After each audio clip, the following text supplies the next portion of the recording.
always hit me.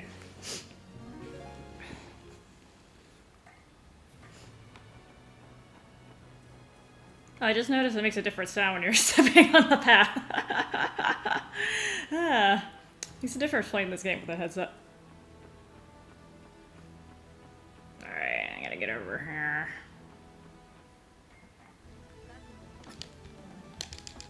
Okay, fine.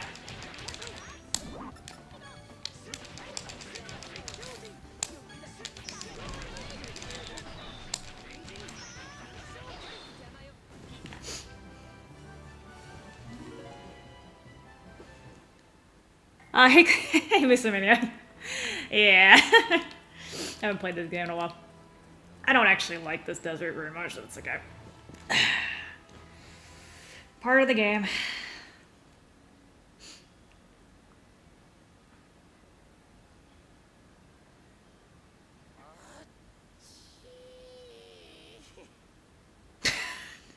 Yeah, it's hot.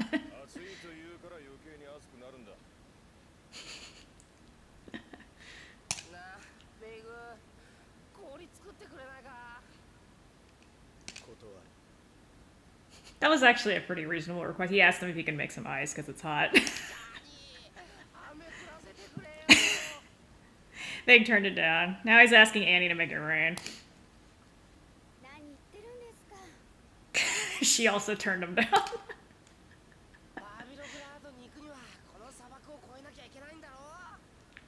Yeah, we have to go through this desert.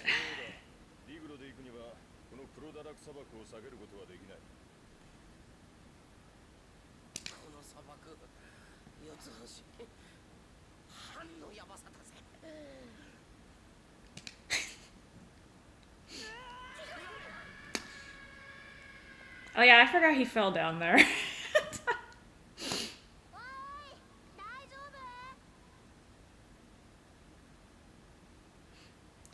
Oh, you're all gonna miss it. I need a, one of these days, I say one of these days, I needed to go through and smooth some of the sections out, because it was a little rough, but, it should be, it should be enough for you to understand the basic stuff of what's going on.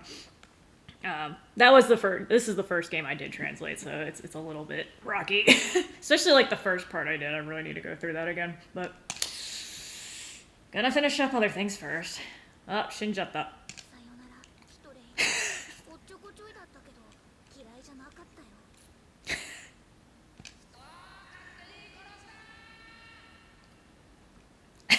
Don't stay up too late, Helen. Basically, one of my party members just fell in the well.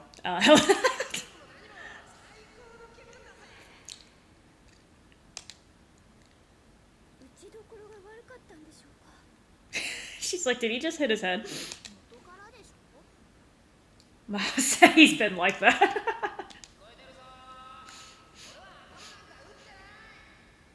He's like, I heard that. I didn't hit my head. He said it feels great down there. That's why they're kind of like, what? So there's a breeze down there. That's why it feels good. So now they're all going to go down there. Yeah.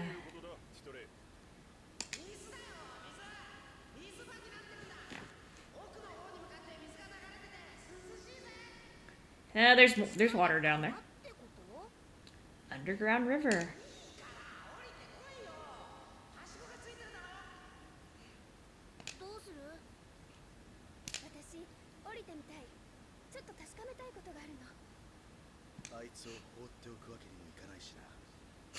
That's right, you don't leave Chitri alone. So we're all going down there, which turns out to be a bad idea, but it's okay. Okay, so. Oh yeah, I think that's the one where he talks about having mirages. Or seeing mirages. Yeah, there's definitely water down here. So Annie knows what's going on.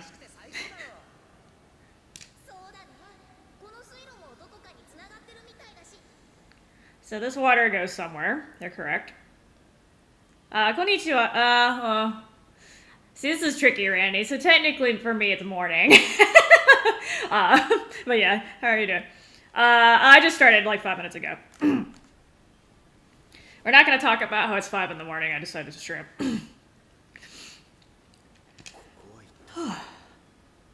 So they're wondering where all this water is coming from because we're in the middle of a desert. This is Karez. It's called Karez. Nobody knows what this is except for Eugene.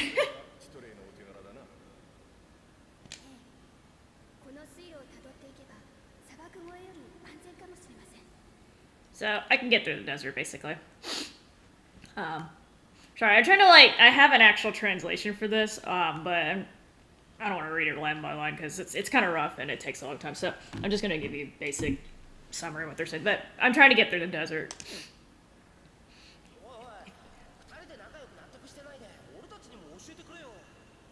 Okay, so he's a little surprised. It's been a while since I streamed this, but basically Annie and Eugene were not getting along. So Titri's like, "Hey, what's going on? You guys are actually getting along for once." And she just denied it. Yeah, I kind of make my own schedule too, Randy. I was just I took a long ass nap.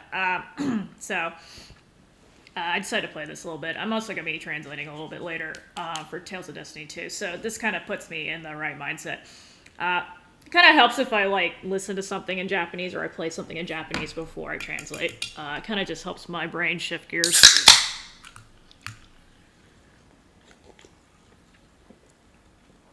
Okay, Helen, you need to go to bed. Go to bed.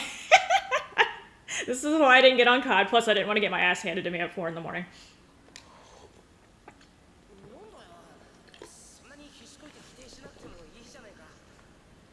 Okay, so they're not getting along as well as they thought they were, but that's okay. Yeah, I'm gonna try to get to the part where I get Annie back, but I'm trying not to stay up too late. I say that. Anyway, I'm gonna get through Karez at least, but Helen, you know what? Okay. I need a lot of sleep, all right? I have medical conditions, which is actually true, but yeah, I was going to nap for an hour or two, and then I'm just like, screw it. I was translating Tales of Destiny 2, and my brain was just extra tired, so I'm 80% done. I have about 5 more skits I have to do, and then I have to proofread, and then I have to put the subtitle backgrounds on there. So I'm working on it. I'm taking a slight break because there's a lot of skits in that segment, and it's giving me a headache. Randy, it depends on the person. It's not a sex-specific thing. Just some people need more sleep than others. I know people, they would sleep 3 or 4 hours a night, and they were perfectly fine. And that's unusual. Most people would need about 7 to 9 hours. It just depends on the age, and it depends on the age and the quality of the sleep, actually. Because some people get the proper length of sleep, but they're not actually sleeping well. So that's why they still feel tired when they wake up. The quality of the sleep is actually more important than how much actual sleep you get. In my case, it's not beauty sleep; it's maintenance sleep. But yeah, I know a lot of people they'll sleep 8 hours a day, but they're constantly feeling tired, and even when they take days where they sleep longer than that, they're still not feeling rested. Helen. And so there's a lot of things that I'm trying not to. Well, I know. I'm trying not to go on a tangent here, but there's a lot of things that can disrupt your sleep. I mentioned earlier about REM sleep. It's actually REM sleep, but people don't know what I'm talking about when I say it. Most people know it by REM. That's the rapid eye movement sleep. That's when you're dreaming, and that's the deepest. Yes, you're right. You're right, Randy. Mental health is very, very important. Excuse me, cat. Will you get out of my drink? Thank you. Leave the can alone. But there's a lot of things that will disrupt your sleep patterns. Stress, illness. Actually, illness can be funny because illness can make you sleep deeper, but a lot of times it will disrupt your sleep. Illness. Drinking alcohol disrupts your sleep cycle. Using drugs in general will disrupt your cycle. It just depends on what kind of drug it is. Alcohol is a drug, by the way. FYI. For some reason, people don't know that. I don't know why. It is a drug. It's classified as a drug. It just happens to be a legal one. But anyway. Also, so having an irregular sleep schedule also messes up your sleep schedule, which sucks.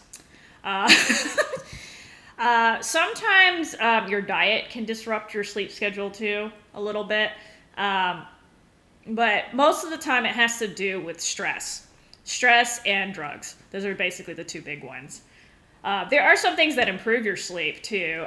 For instance, having sex is one. It helps improve your sleep, which is interesting. I think it's more so the.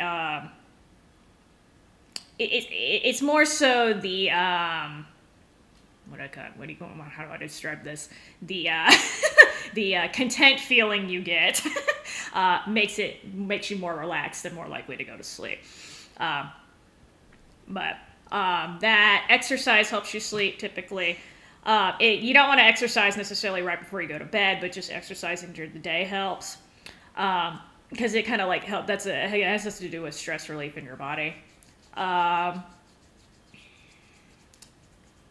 just being like generally like not stressed out helps with sleep. And okay, my cats are having a stare off. Please don't have a fight, please. No fighting, no fighting.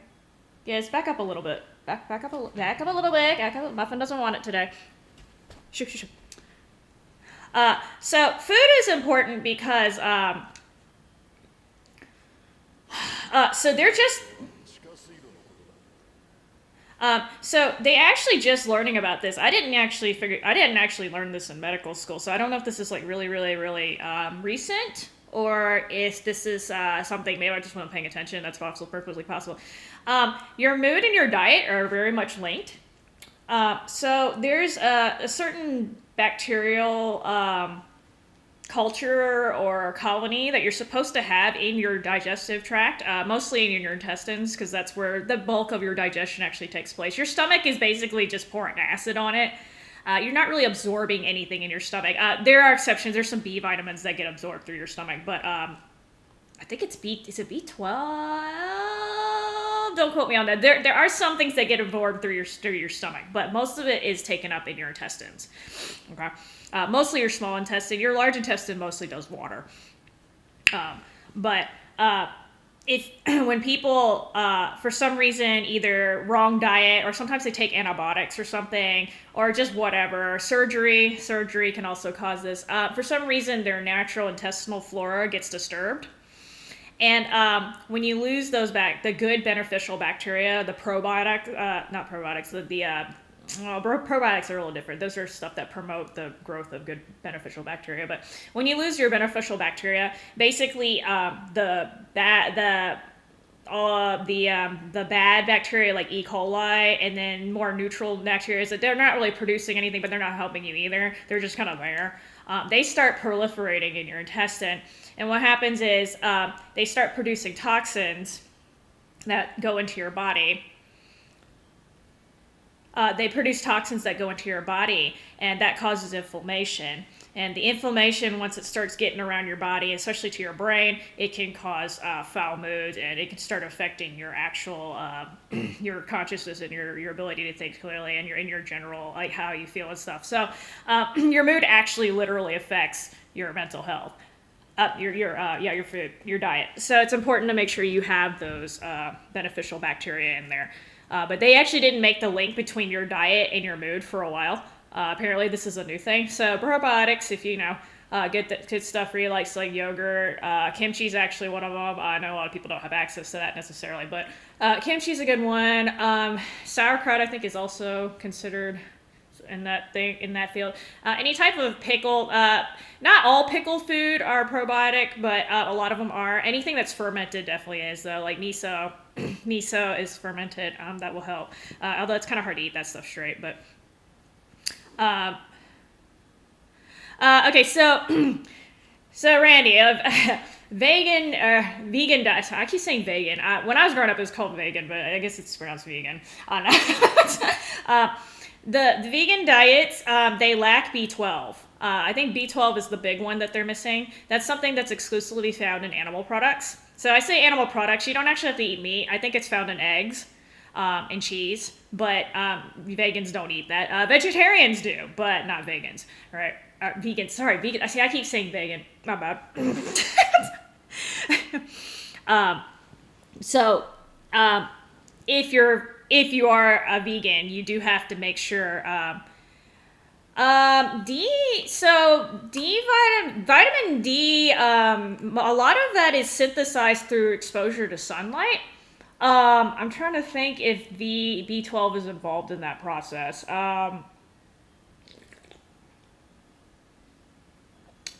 So vitamin D is related to calcium absorption, which takes place in your kidneys. There are sources of vitamin D in vegetable matter. I don't know if it's enough. I'm trying to sit there and think. I'm thinking if you ate enough vegetables and you had enough sun exposure, would that be enough to cover your vitamin D? So vitamin D is a little less of a problem from what I understand, because vitamin D is actually fat soluble, which means you can store it in your body. So if you have a certain amount, if you have the proper amount of vitamin D, and as long as you maintain that proper amount, you don't necessarily have to have it every day. You just have to maintain it, right? The reason why B12 is a problem, I think it's B12. I might be wrong. It was one of the B vitamins. There's 12 of them. I'm pretty sure it's the B12 that's the problem with vegan diets, though. The problem with B vitamins is they're water soluble. So what happens is you can't really store them in your body. You have to constantly resupply it, because you pee it out, basically. What happens is you have excess B12, you can't just store it in your body. Your body's just like, okay, I got too much of this crap, it's coming out in the urine. So yeah, not getting enough sun is a different issue. That actually doesn't have anything to do with the vegan diet, though. The reason why the vegan diet's a problem is because literally the B12, because you need that for cellular production and energy, and it's involved in a lot of different processes. And again, like I said, you can't store it. So there's a couple alternatives. They can take a vitamin, right? They can either take a vitamin or they can get the shot. There's a B12 shot. I think it lasts 3 to 6 months, and then that will give them enough so that it has some sort of, it's not like the normal B12 that you normally eat. There's a way they made it to where it's like a sort of a slow release thing that I don't exactly understand. It's normally if you get B12, you pee it out at that point if you had excess, but they made it to where that doesn't happen, so that's good. But basically, vegan diets are possible because we have successfully, we're successfully able to produce enough food so that they can be vegan.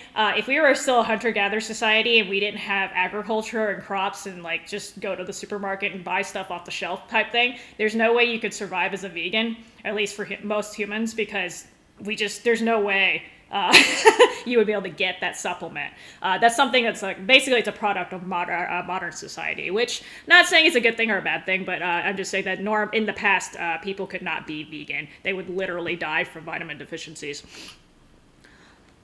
Getting enough sun. But yeah, meat has some other proteins that vegans can get them, but it's like a pain in the ass for them to get it. Like, it's possible for them to supplement, but it's not easy to.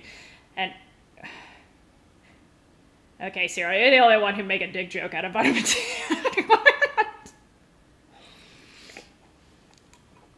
But so A, D, and E are fat soluble, meaning you can store them. B, C. Hold on, I'm trying to make sure I get them all. B, C, and K are water soluble, so you need those on a regular basis. Well, creatinine. Okay, so creatinine is a little bit creatine. Creatinine is a different substance. I hate medicine because a lot of the things sound the same. So you can get iron. You can get enough iron from vegetables. Plant matter, not just vegetables. It is possible to get the rest of this stuff through a vegan diet. Again, it's a pain in the ass. I'm not saying like they don't have to go through they have to eat like certain beans and stuff in order to get this, but it is possible to do it. The only thing that's actually impossible is the B12, because that literally is a meat product. But you can get omega oils through like olives, olive oils, or different types of oils. I think avocados have some. It's okay. I think. I mean, I heard all sorts of weird ass jokes when I was in medical school, so I guess. But yeah, I mean, I don't have any problems with people being vegan, but as long as they're aware of the nutritional deficiencies that they can suffer. And also, the other thing I don't like about vegans, and like, I'm not trying to put vegans down. I'm sorry if somebody's vegan out there, but some of the vegans I have met, I'm not saying all of them. Some of them have been really, really pushy about converting other people to their diet. And like, I get it. Like, you know, there's a lot of, I understand there's a lot of improper care that takes place at the farms where we get animals and stuff. I totally get the animal cruelty aspect. I get the nutritional benefits of having a mostly vegetable diet. I get that. But like, some people treat it like a religion and they literally like harass you to death to get you to convert. And it's just like, that's not the way you convince somebody to change their mind about something that important. So I'm just like, dude, you can try to convince people to be vegan, but like, I did it again, vegan, vegan. But you know, just like, if they decide not to, it's their choice, like leave them alone. And like, there's some people like, this really ticks me off. I hate this. There are some vegan people that try to make their pets vegan as well. And by pets, I mean dogs and cats. Dogs, in theory, you can get them to be vegan because they're actually scavengers. They do eat some plant. They'll eat just about anything. They mostly should be eating meat, but they can eat grains. It's not real great for them. But in theory, you could make a diet that's actually vegan that would properly address all the nutritional requirements of a canine. A cat, however, it's impossible. Those are they're obligate carnivores, meaning they have to have like mostly meat in their diet, and it usually has to be fresh. It has to do with the way they evolved. So trying to have a vegan cat, you're gonna end up with a dead cat. Like, it's just not right. Like, I'm just like, dude, don't push your personal like eating habits onto your pets because they don't have a choice, right? So like, I see pictures of people who have like quote unquote vegan cats, and I'm just like, oh my god, that's totally not right. Okay, sorry. Back to again. They're talking about who built this ancient civilization. So I mean, like, Randy, like, you ask why people would be vegan. It's a lifestyle choice, essentially. And like I said, it's kind of like religion. It's one of those like personal belief things. I hate to compare it to religion because that starts getting shaky, but that's the best comparison I can think of off the top of my head. But yes, it does cost some money. Like I said, this is a product of modern society. This is not something people in like back in the Middle Ages could not be vegan. They would have starved to death. It's just it's just something that people decide to do, and that's fine. Again, there is a benefit to eating like mostly vegetable matter, like say 70%, 60-70% of your diet being non-meat. Well, you see, so cats are carnivores. The problem is they're called obligate carnivores, right? So dogs are also carnivores, right? But that doesn't mean they cannot eat other things besides meat. A carnivore has to eat meat, right? Cats pretty much just have to eat meat. This is why cats are such picky eaters, actually. So dogs will scavenge, meaning they will eat things that other animals have already eaten, and or things that are slightly rotten, and or anything that they just see laying around that could be edible. Cats won't do that. Especially like wild cats and even domesticated cats, you see this sometimes. The meat has to be fresh. Cats in the wild, they won't eat anything that they didn't kill. So it has to be fresh. And this probably has something to do with food poisoning and parasites in the meat. But by the way, Cyril, happy birthday. I don't know if you saw my message, but I don't know if you're still in here, but I saw you pop in. I get distracted really easily, as you can see. Oh shoot. Okay, so meat. They have to have fresh meat. If a wild cat like comes across a dead carcass, unless that cat is absolutely just dying of starvation, it won't touch it. unlike most animals. So they're very, very picky about that meat being fresh. And like even like the most vegetable matter I think they get in their diet is like when they kill an animal and there's like grass in the stomach, they might eat the grass, but that's about it. Like if they were just dying of hunger, they would never just start eating grass. That doesn't happen with cats. But that's why they're super picky eaters, and it has to do with them being A, successful hunters in the wild, and B, it helps keep them from getting food poisoning and getting parasites, right? Dogs are less picky. Dogs eat their own poop. Like, I'm not gonna lie.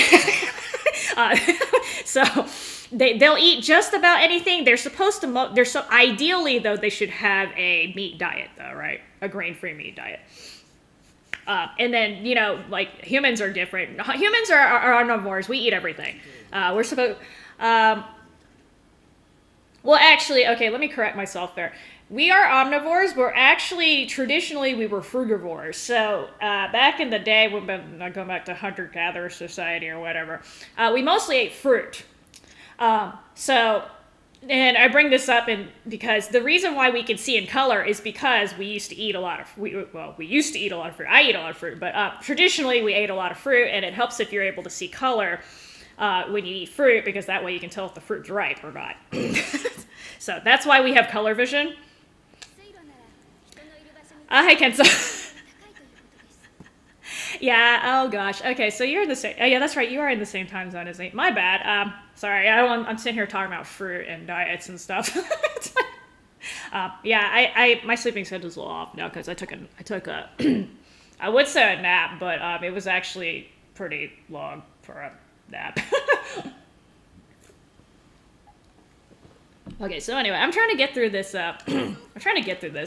tunnel thing. Yeah, water.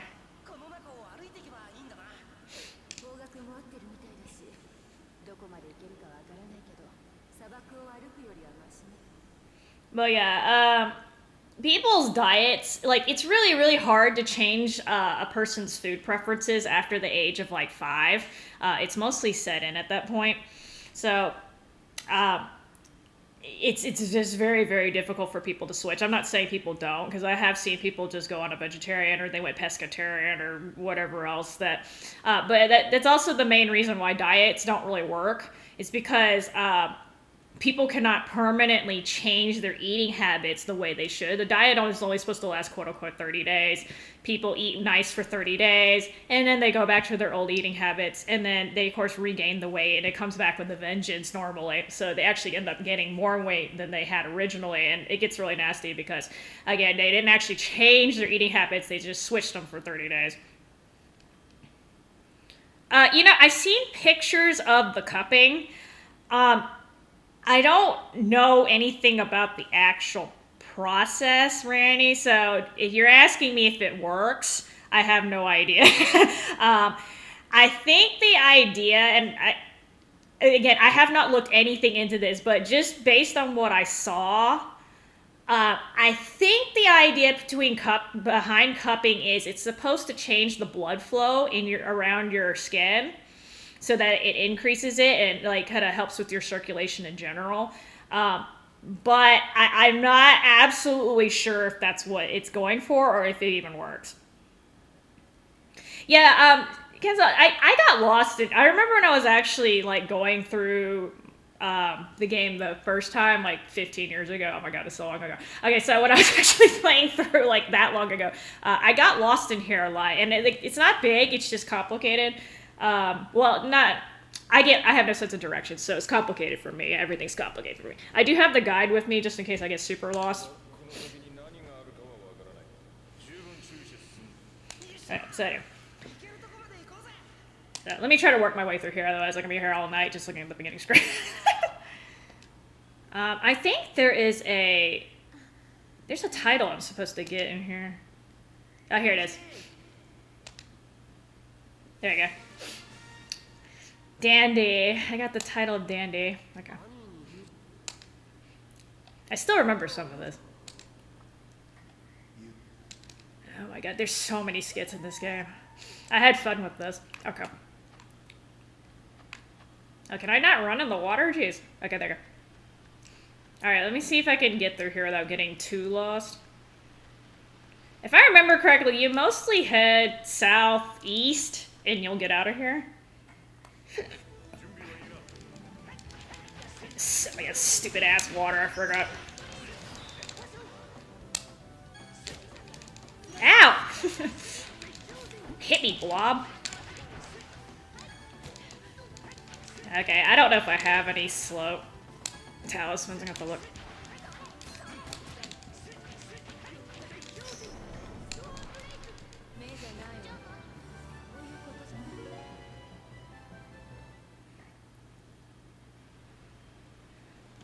Yeah, dandy. There's actually some other. I can do the rafting mini game and the waitress mating game mating game. I just said mating game. The waiting tables mini game. 5:30 in the morning, people. You have access to those right now, but I'm just kind of doing a casual playthrough, so Eugene's gonna teach me how to blow up rocks. Have you ever been so happy you get angry? Randy, that's basically me every night on Call of Duty. When you see me yelling at people, and I'm not mad, but I'm making fun of their names and stuff, that's kind of what that is. When I get legit mad, I actually don't talk very much. So that's how you know I'm not like mad. I'm not super angry at them. Like if I'm really mad at somebody, I just like kind of go into silent mode. Well, it's like, Helen, it kind of has to do with, like, you get so excited that, like, you start kind of, like, reacting to everything. Does that make any sense? And sometimes if you see something annoying while you're in that state, it comes out as, like, well, you kind of see me do this in COD, right? Like, I'll be like, ah! Or, like, right? Like, I'm not legit angry, but I'm just kind of, like, letting it out. Well, okay, so I do get mad sometimes when I'm playing. You probably haven't seen it, and it happens. Trust me, I definitely get pissed sometimes. But like I said, normally when I'm actually irritated or I'm actually mad, I normally just get kind of quiet. It's mostly just because I don't want to say something and like not. I like to think about what I'm saying before I say it, so I don't want to say something that I'm going to end up regretting later. And also, it just kind of helps me like collect my thoughts a little bit if I'm not saying it first, so that I could think about, okay, is it really worth like getting upset about this? And you know, and a lot of times saying something like it helps you vent, but it doesn't actually solve the real problem. If somebody's being annoying on the other team, what does me yelling at them do, right? Like that's not going to do anything. The best thing to do is just like think of a countermeasure of either A, to get them to leave the lobby, or B, just some way to counteract whatever the heck they're doing that's annoying if I can. But I definitely, trust me, I definitely get angry. I mean, I'm not like, I definitely have a full range of emotion. And I have gotten angry before. But it also helps that if I'm already in a bad mood, I just try not to get online in general, because what happens is emotions are contagious, right? So if I'm in a bad mood and then I get online and I hang out with people, like my bad mood is gonna start affecting people I'm playing with, and then it's just gonna like start this nasty cycle of everyone being in a damn bad mood. So if I'm just not feeling it, I just don't get on, or I play something else, or I just like do something, or I'll just do something in real life to help work off the stress. I try not to spread it because there's enough angry people online, if you ask me. So Eugene's gonna be a gentleman and blow this rock off for me. Hi-ya! Ooh, yeah. Easy peasy. Everyone can do that. And then a snake falls from the sky. Ha-ha, y'all are frozen.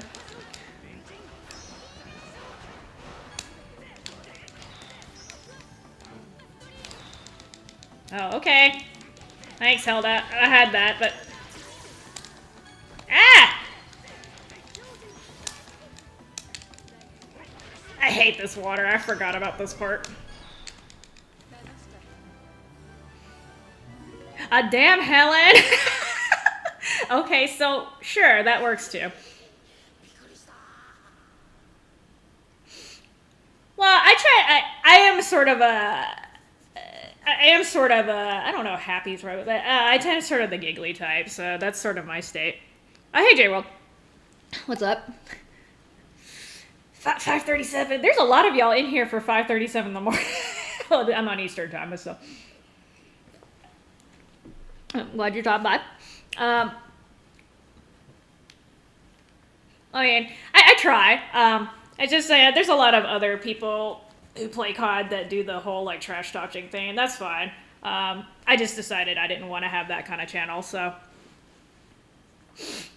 You're on Pacific. Yeah, that's right. You're on Pacific, Randy, but the rest of us crazy people.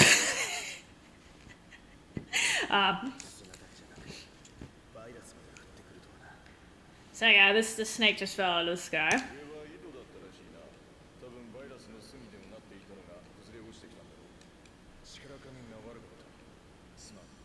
Apparently there's a well up, I mean, they fell in through there.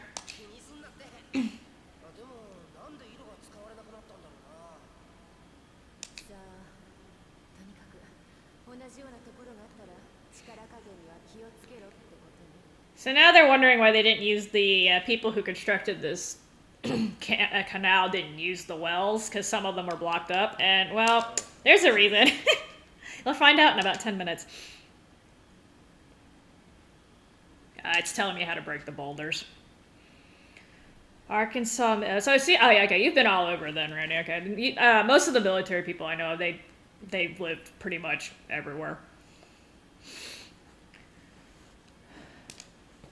I've basically lived in the South my entire life, which is fine. I actually don't mind it down here. The humidity kind of sucks, but, excuse me, Eugene, really?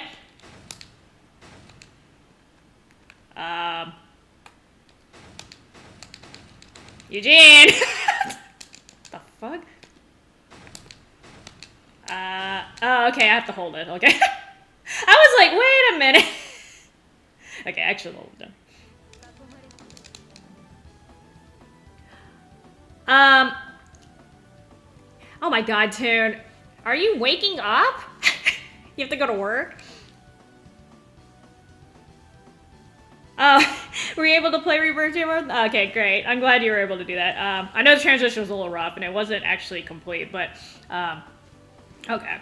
I'm glad you were able to get there. It's a great game. I wish they would localize it, but you know, I'm not holding my breath at this point. Michigan, I wouldn't go up there just because it's cold, to be honest, Randy. That's too, I don't like going north of the Mason-Dixie line because I'm a weenie. I'm a weenie when I get started. Okay, I wasn't sure if you were work. Whatever. Okay, go back to work, Toon. Shoot. Okay, you're in North Carolina. Okay. And we got a lot of East Coasters in here. I'm in Georgia. We're just nuts. Okay. Alright, well, thanks for dropping by. Oof. Maybe one of these days I will retranslate this game, but not right now. I gotta finish. And to finish Tales of Destiny too, at least.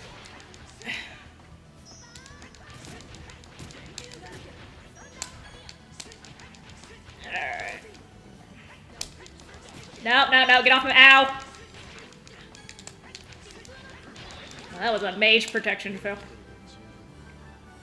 You're here to bother me, okay? I hate to be. Which means you're having a slow day at work. Is that what I'm hearing? Let me try going up first. Oh, wait, hold on, wait. I think I was supposed to go down first.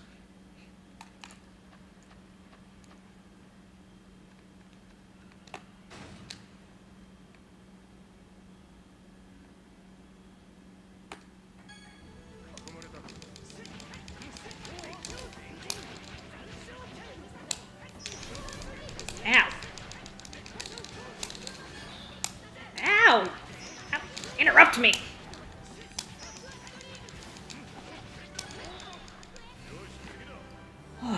It's so weird playing this game after playing Tales of Destiny too, though. Oh, okay, you just love bugging me that much, then, huh? Haha, you trying to ambush me, I saw that. By the way, Toon, which camo did you want on the sock? The silverfish, or were you talking about a different one? Oops. Ah! I get distracted.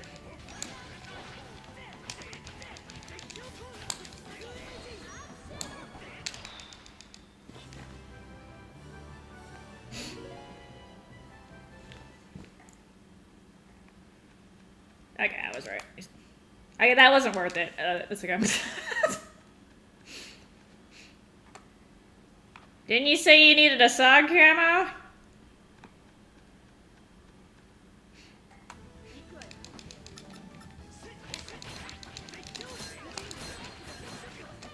Ugh. Okay, that would have been good if I hadn't been hit by that.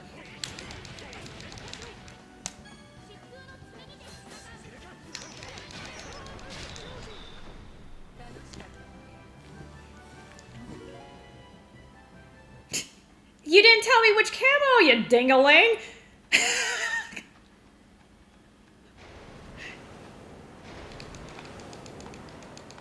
Okay, for some reason I thought there was something in there.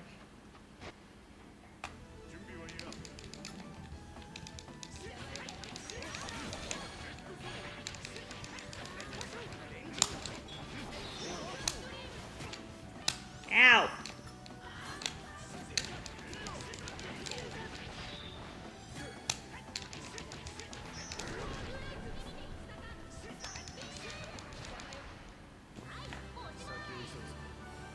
Hey, Laura. Wait, we got...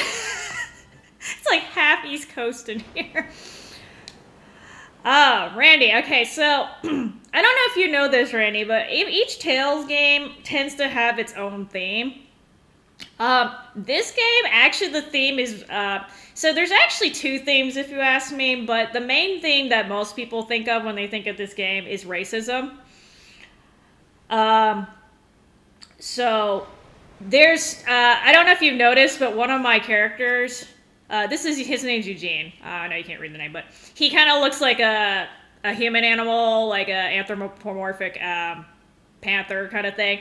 There's two races of people in this game. There's the quote-unquote traditional human-y looking humans, and then there's the human, they're called humas, and then there's gajimas, which are more, they're humans, but they look more like animals. They can look like cats, birds, dogs, whatever, right? But they're humans. They talk, they speak, and everything. They're people. They just look different, right? And the big thing is racism, right? Because the gajimas get treated poorly by the humas. And actually, there's this huge thing where the two races kind of start clashing against each other thanks to an outside force. Boy, this water keeps spewing even though I'm in the menu. So that's the big thing. That's like the sort of the main theme is like how do you deal with racism? How do you come to understand a race of people that's different from you, right? Even though we're all people. The second thing is actually the name of the game. So the name of the game is Tales of Rebirth. There's the idea of sort of like being able to like. Well, I don't want to just say rebirth because that's kind of ambiguous, but like basically being able to become a new person, become a different person, being able to turn over a new leaf, start a new life, because a lot of people like, they'll start off one way, like for instance, they'll be racist, right? They'll be like, oh, I don't like black people, or I don't like people that are not of the same skin color as me, or whatever, right? But if you in theory, right, if you talk to them and you garner an understanding between the two, like they can be like, okay, these people are just like me. They're people as well. They have emotions. They have feelings. They have the same experiences I do. The only difference is we look a little different, right? So they can sort of like change the way people think about life, right? Which is kind of like a reborn moment. Sorry, I see you, Laura. I think I said that earlier, but I'm getting lost in front. So those are kind of the two themes, and they're kind of related to each other. But that's what this game is mostly about. Right now, my main objective is so this is arguably the main character. His name is Vague. His childhood, I'm going to just say his childhood sweetheart. He claims she's not, but it's pretty obvious. His childhood sweetheart named Claire got kidnapped, and I'm trying to go rescue her. So you spend like the first half of the game doing this. It's going to take me a really long time to get Claire back. It's actually a big-ass joke that he spends half the game screaming her name, and I'm not going to lie, he does say her name a lot, but that's another inside joke in this game. But yeah, that's basically what this game is about. I've like greatly simplified things, but the main thing is it has a really good battle system, though. I love the battle system. That's actually the main reason why I started playing this game. But the storyline, it's not the best storyline I've ever heard of. It's a little bit corny in places too, but it gets the job done. I've definitely seen worse. Tales of Arise. I have not played Tales of Arise Jailworld. So what happened was, I wanted to get the PS5 version of the game because I just like, anytime there's a version that's multi-platform, I like to get the newer version. Whenever possible, just because it tends to run better. The problem is, I can't find a PS5 for a reasonable price without going through great lengths, which I'm lazy. I'm not going to sit there and refresh all the time and fight with people online fight with bots and people and stuff to get a MSRP PS5. And I need the disc version too. I can't get the digital one only because I have too many PS4 disc games. So I'm waiting until I can comfortably get a PS5. And then I'll probably get the PS5 version of Arise, but that's probably not going to be until next year because of the chip shortage. I haven't really looked at the trailers or anything yet, though, because I have heard that people like it better than they have like games such as like Zestiria and Berseria, which is good. But I just like to play the games myself before I come to a conclusion. I know there's people who are doing playthroughs and their trailers and stuff, and hi, Kitty. But I like to actually play the game myself because I just think I think it's better to go in with not much of a preformed opinion or a bias. But again, because I don't have the damn system, and I could buy it for PS4 and then like upgrade later, but I don't know. Like I got some other things to do in the meantime. I just figure I'm just gonna wait. But it does look like it's going more back to its roots from what the little bit I have been hearing. So I don't know. I'm just trying to get this PS5 thing out of the way because this is like really annoying. I might just wait till the Pro comes out because this is getting stupid. Like I thought this wouldn't last this long. To be honest, I thought by the summertime of this year, I thought this would have been solved. But then life, which is fine. But in the meantime, I'm just chilling with like other stuff. But I have heard very good things about it from people in the Tales community, so I'm hoping that I will also like it, which would be, I want there to be good Tales games. I don't want the series to go down the tubes like some of the other series that I have done. Okay, so Randy, most of the Tales games are not connected. However, there are a few that are. So actually, the game that I'm translating is a sequel to one of the Tales games. So it's called Tales of Destiny 2. Well, there's a Tales of Destiny 1. And there are enough connections that I would recommend playing the first game before you play the second one. Definitely play the remake, though. Don't play the original Tales of Destiny. That thing's kind of hard to play by today's standards. But and then there's also so there's a couple other games that are loosely connected. So Tales of Fantasia and Tales of Symphonia are 1,000 years apart. Which that sounds really weird, but there's a really vague connection between the two, from what I understand. Obviously, Exilia 1 and Exilia 2 are connected to each other. Zestiria and Berseria are also connected to each other as well. I was told that Berseria is the prequel to Zestiria, but I don't know much more than that. So, but it's not like Legend of Heroes or anything where this literally the first game ends and the second game starts and it's a direct tie-in to the first game, right? Or it's not like a trilogy where you have to play all three parts, right? Like they're all deeply connected. It's sort of usually a loose connection. You can play them separately on their own, but it helps if you have played the game that they're connected to. It just makes more sense. But it's not like you can't play.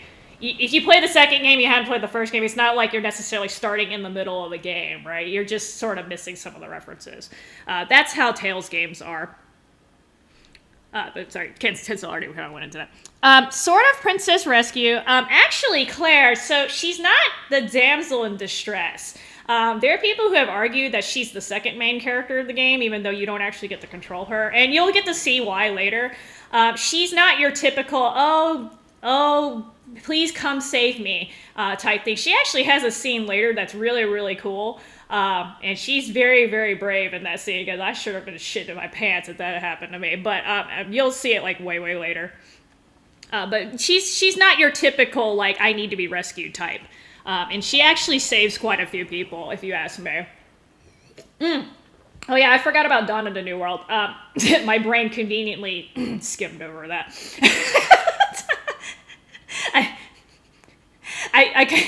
I'm sorry, I haven't played Dawn of the New World, and I don't know if I'm ever going to get around to it. I heard it wasn't that bad of a game, but I wasn't that big of a fan of as terrible as it may sound. I actually wasn't that big of a fan of Symphonia. I'm glad the game came out because it kind of put the Tales series on the map in the US, but the actual game to me was kind of mediocre. I don't know if I just have it's just not my kind of game, but I actually liked Abyss a lot more. I know that came out later, but I liked Abyss more. Like a lot more.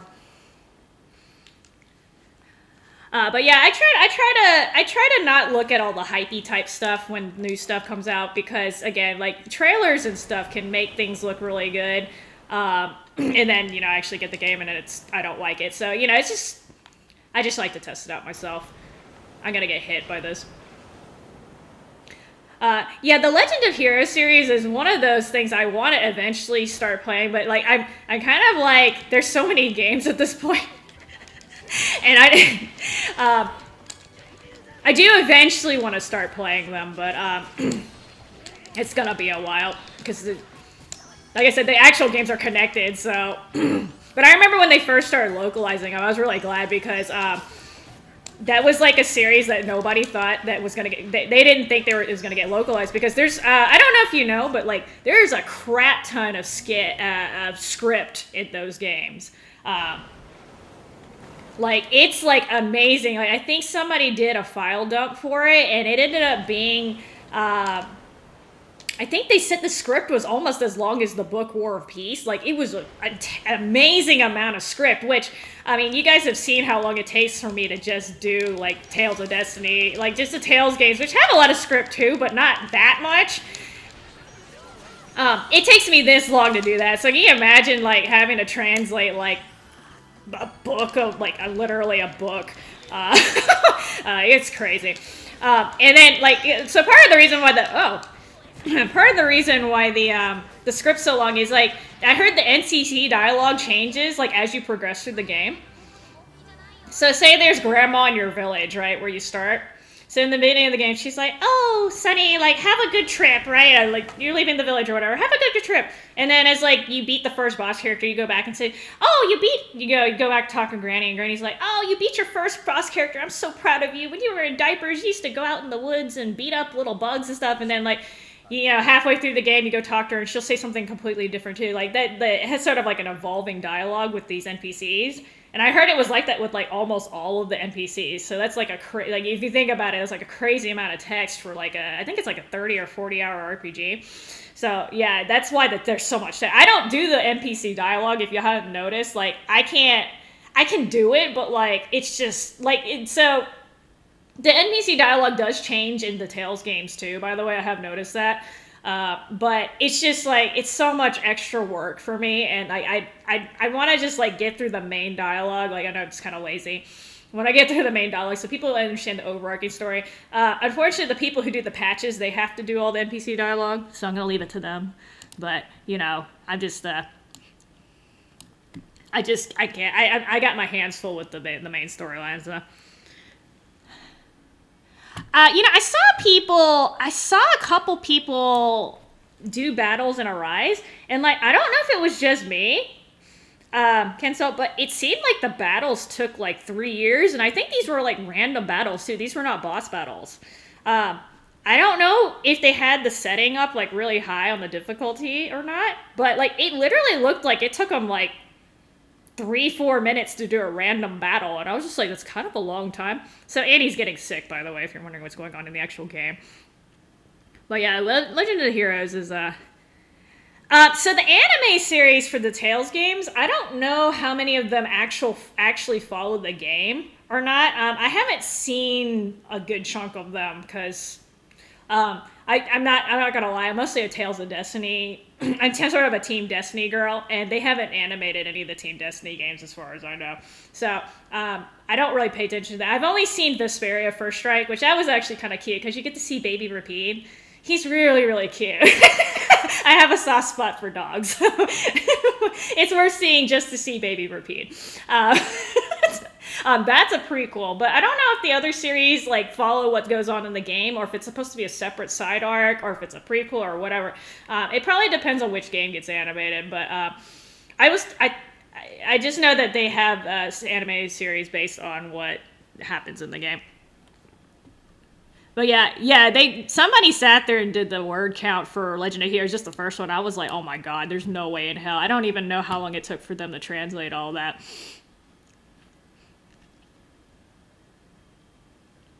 Yeah, it's good. There's a lot of overlap.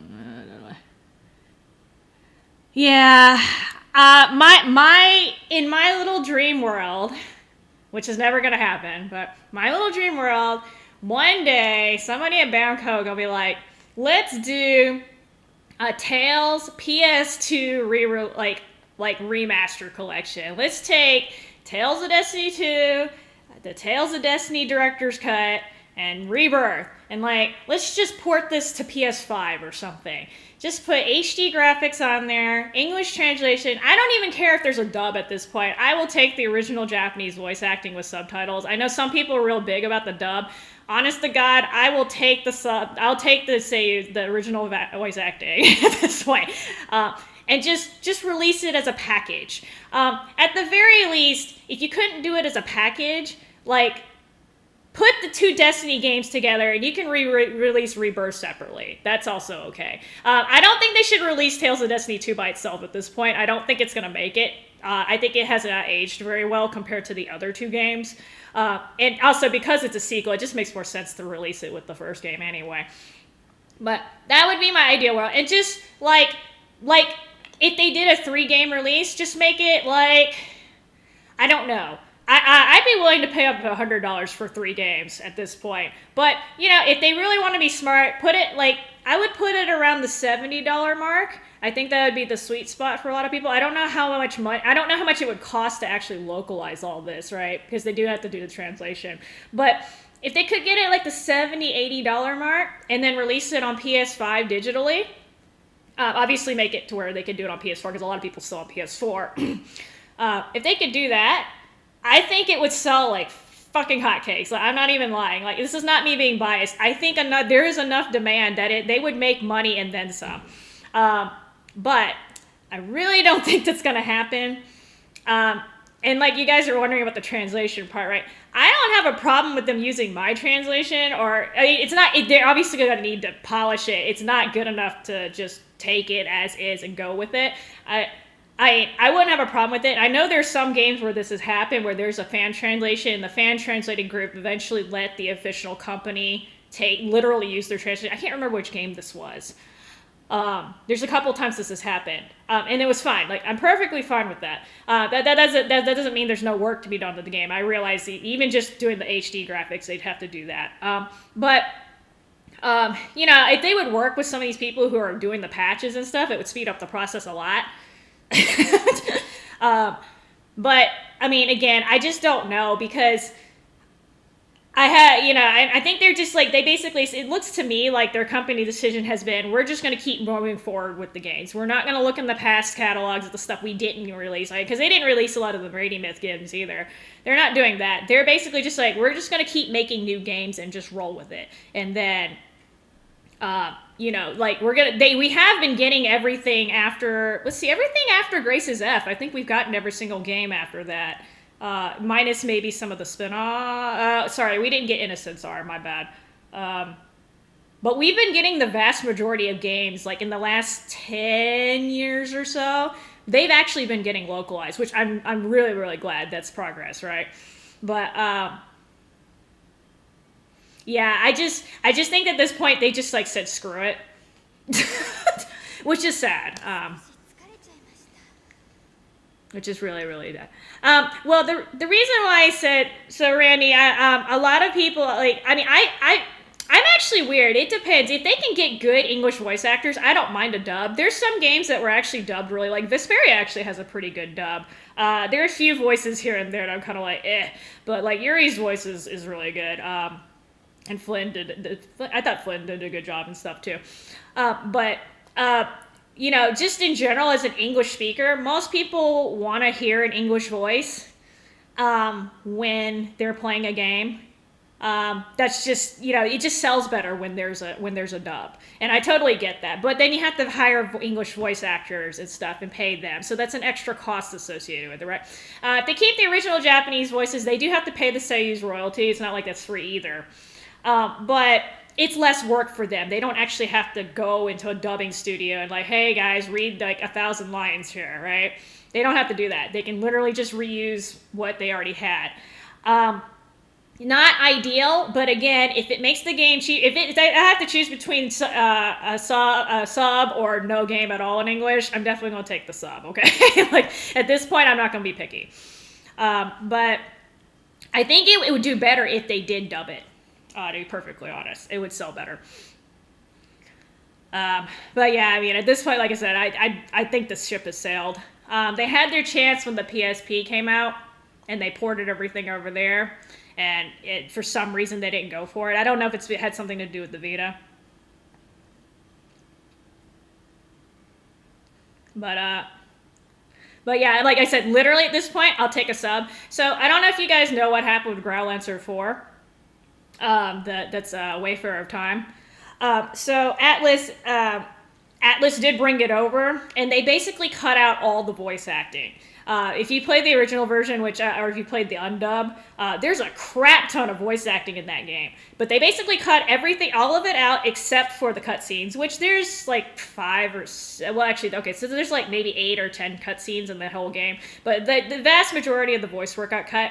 Totally get it. It would have been nice if they'd given us some option, like pay $10 extra and you could have had voice work. I would have done that personally. But I kind of see why they didn't. We did get the game, though. It's in English. It's actually the translation's actually not that bad. I've played the undub a little bit, so I know there's a little bit of discrepancies in the translation, but overall they did a pretty good job. But we got the game, right? And actually, I heard that was one of their better selling Growlancer games. So sometimes you gotta compromise. And again, with games being this old, like Rebirth came out in 2004, so you're looking at what? 17 years now. Tales of Destiny 2 is 19 years old. The remake for Tales of Destiny is what? I think that came out in 2006. So you're looking at like 15 years old. Like these games are old. I'm not gonna lie. They're good games, but they're old. But yeah, so so Randy, so the dubs have gotten a lot better in the recent years. You guys didn't play the like. Y'all haven't seen, like, there's a whole channel devoted to, like, terrible ass dubs. There's some games, like, literally, like, when people talk in the game, I start laughing because it's just so bad. Star Ocean 2 had some really bad, the original Star Ocean 2 on PS1, that had some horrendously bad voice acting. Shining Force 3 has some pretty funny ass lines too. Like, it's just like ridiculous. I think it literally sounds like they grabbed people off the street and asked them to read lines and they recorded them. That's how bad it is.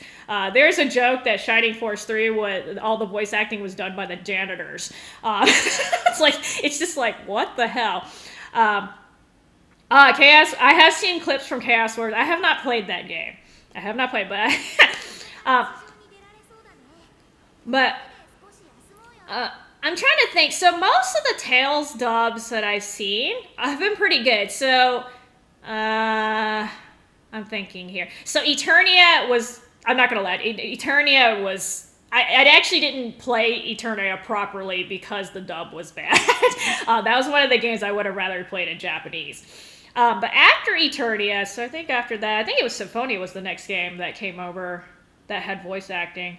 Symphonia had good voice acting. Nintendo actually hired really good voice actors. And since then, we've actually, the Tales series has had pretty good voice acting, so I can't complain, but some series have not been lucky with that. But yeah, the dubs have gotten so much better. Anime is a little bit different. Some of the anime still have shaky dubs, but the game dubbing, if you ask me, has gotten so much better in the last 10 years.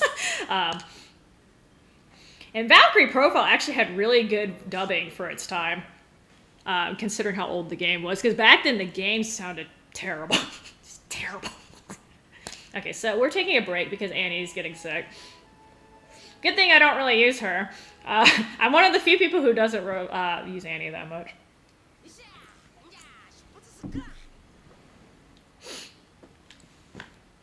You take the original. I'm not sure what you're talking about there, sir. Oh.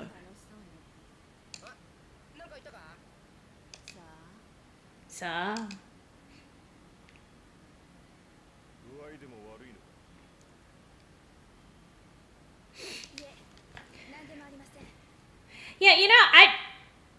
Yeah, I know a lot of people like Annie in their group, but I'm just, for some reason, I do better when I have Mao or Hilda instead. Which sounds kind of weird. I think it has to do with my playstyle, but she's definitely very useful in certain situations, though. Unfortunately, I'm about to lose her, so. I'm actually best with Vague. I mean, I'm usually one of those main. When I play through the Tales games the first time, I usually main the main character because they're usually the easiest to use. I'm not bad with the other ones. I'm serviceable, but definitely best with Vague. Eugene's a little bit hard for me to time sometimes. Yeah, she's definitely got a unique playstyle though. She's not like a lot of the other healers in the other series.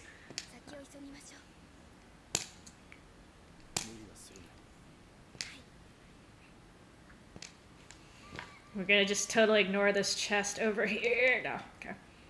Oh, this is one of those. There's rocks you can sort of use to boost your equipment properties.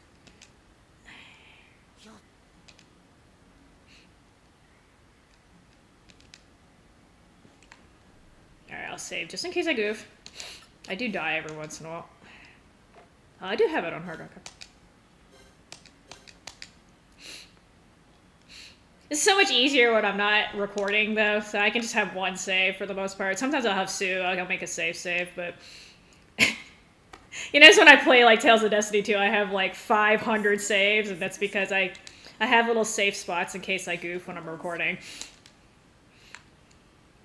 I do have another card that's full of Rebirth saves, but I was doing the exact same thing when I was recording back in the day. Oh, God. Oh.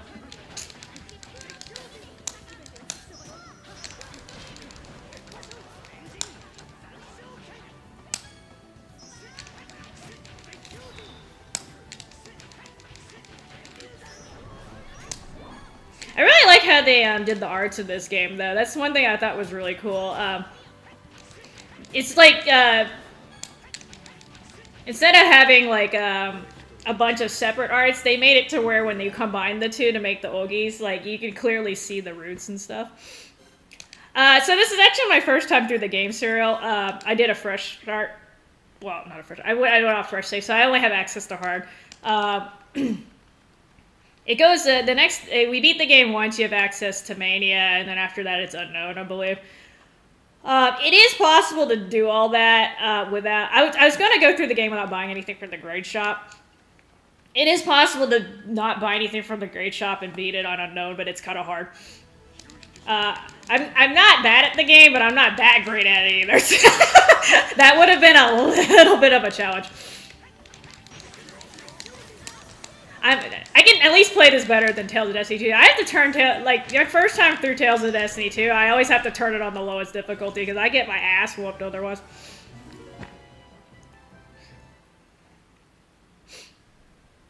Okay, so I'm not quite sure where I'm supposed to be going. Okay, haha, I just went that way. Okay, so here? Randy, so it depends on who you ask. The thing about Tales of Symphonia, and like I'm just trying to be objective here. I personally don't think it's the best game in the series. However, what Symphonia did was, before Tales of Symphonia came out, the Tales series in America was basically unknown. I'm not saying it didn't. We had two games come out before then. We had Tales of Destiny, the original, and then we had Tales of Eternia. They both came out, but they didn't sell real well. They didn't really, like, it's just sort of like a little splash, little puddle let's splash in the lake, right? Didn't make big waves, right? Symphonia is what actually put this series on the map in the US, because in Japan it was well known, but here it was not.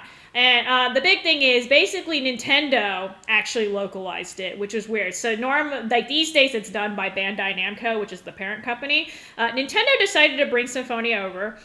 They brought it over in a time when we were having an RPG drought. Okay, so there was basically no new RPGs coming out. They brought it to a system that had no RPGs, really, the GameCube, okay? So they had really good timing. They brought it when, you know, people were dying for an RPG. They brought it to a system that had no RPGs, really. And they did a lot of really good marketing with it. And then on top of that, they did a really good job with the voice acting, the translation, and all that stuff. They did a really solid job on that part too. So what happened is Symphonia turned out to be a huge hit at the time, especially for a Tales game. So this got Bandai. Well, they weren't Bandai Namco at the time. This was actually Namco at the time, but it got the parent company's attention. They're like, hey, well, maybe we should bring more. We should localize more of these games into English because it was selling well, right? So that's the main thing about Symphonia, and that's what I'm really grateful for. It put this series on the map. It basically got it to where we started getting these games over here in English, which I'm really grateful for that, right? Because that saved me a shit ton of work. And it introduced a lot of people to the series, right? The actual game Symphonia, it was not bad for the time that it was released, but if you go back and play, like, having played the Tales games that I have played now, if I try to go back and play Symphonia, I find it really hard to play. I feel like the battle system is it's punishing in ways that it's because of the way the battle system was set up. It's punishing in a frustrating way, if you ask me. That's just me. It's sort of like a 3D Battlefield, but it's not really 3D. So it's like it tried to transition between a 2D game and a 3D game, and I felt like it's like kind of awkward the way that happened. Abyss did a better job, but that came out later. And like I get it, the game's old, right? But I prefer the Tales of Destiny. I prefer the Destiny team's style of battle. This is a Destiny game, by the way. This was done by Team Destiny. I just prefer their battle systems a lot better. I think they're well thought out. I think they're better thought out, and they play better, and they're smoother. But that's my personal opinion. Is Symphonia a bad game? No, it's definitely not. Is it the best game in the series? I definitely don't think so. I think I can name 5, 6, 7 other games that I think are way better. But was it a great game at the time? Yes. At the time when it came out, which I can't even remember when it came out. Was it 2003? Somebody can Google this for me. It was in the early 2000s when it came out. But yes, at the time, it was definitely a great game. It's kind of like how I feel about Final Fantasy VII, the original PS1 release. At the time, those were like, I don't know if you've seen the PS1 graphics, the polygons. At the time, those graphics were dope. Those were like some of the coolest graphics ever. But now that I look at them now, I'm just kind of like, oh my god, this is laughably bad, right? Still a good game, but didn't age well. Yeah, see, the grade... Yeah, well, okay, it's better than Tales of Destiny 2's grade system. I literally don't understand how they calculate the grade. All I know is that if you hit the enemy's weakness, you definitely get more grade. They have a lot of the elemental weaknesses factored a lot. But sometimes, like, I think I'm doing okay, and it gives me a negative grade anyway. I'm like, thanks. This grade system is a little strange, too, actually, the way they did it in Rebirth. Actually, earning the grade is not hard, but the way they split it up to where you can only earn the grade once was an interesting choice. I'm not sure... Not sure if that was a good thing or not. I don't know if they were just trying to limit the amount of grinding that people were doing. I'm definitely getting lost. Yeah.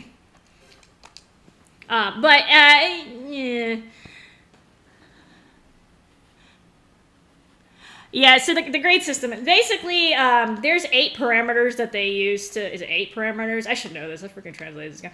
There's 8 parameters that they use to calculate grade in Rebirth serial, and if you meet it, you get the grade, basically. But the weird thing about this game is most Tales games you can farm grade. Like you can literally just you can literally just keep doing normal battles and you'll get grades as long as you do well. That's actually not possible in this game. There's literally a set amount of grade that you can earn. For the average person, you're gonna earn enough grade to buy most everything in the shop just from playing through like an average casual playthrough. So, because like my first time through this game, I had like almost 4,000 grade, I think, when I finished the game, which is like more than enough to buy everything you would normally need.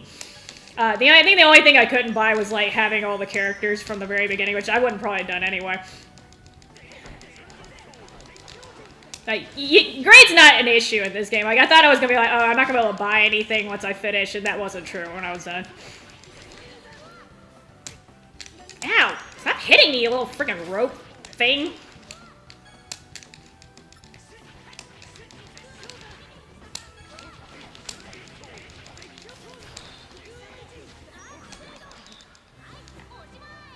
Ah, 2003. Okay, thank you.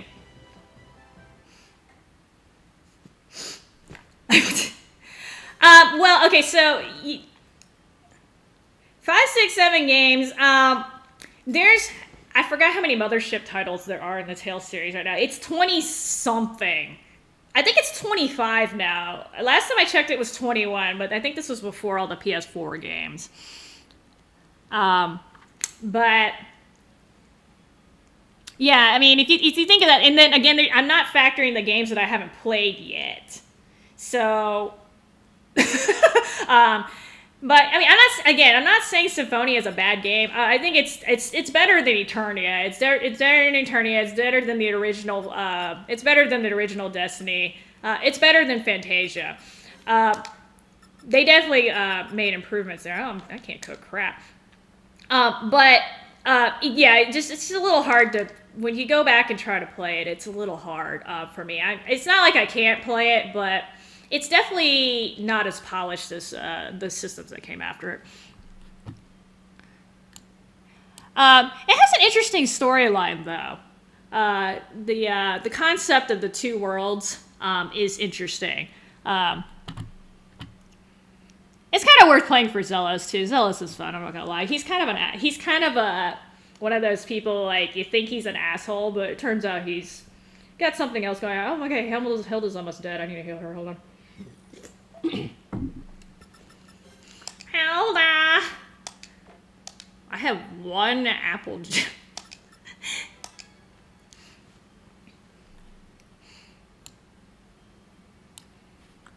I don't have a. I'm trying to make sure I got all of these. Yeah, okay. Yeah, I don't know what people think when they see this game and they haven't. Oops, I didn't mean to use that again. I don't know what people think when they see this game for the first time. It has an interesting art style.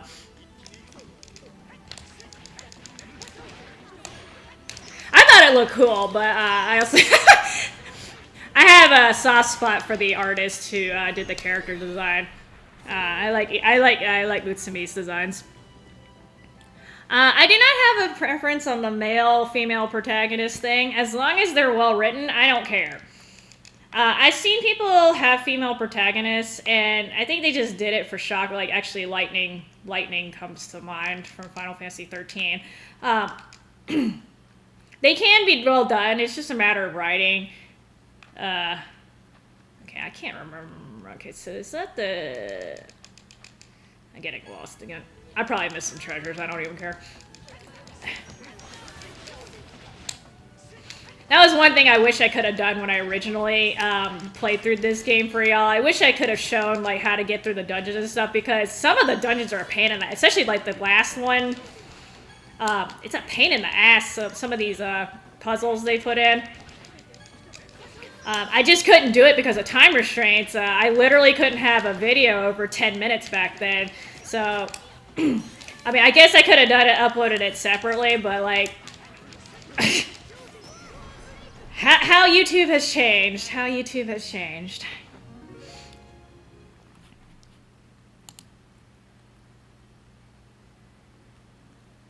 You know,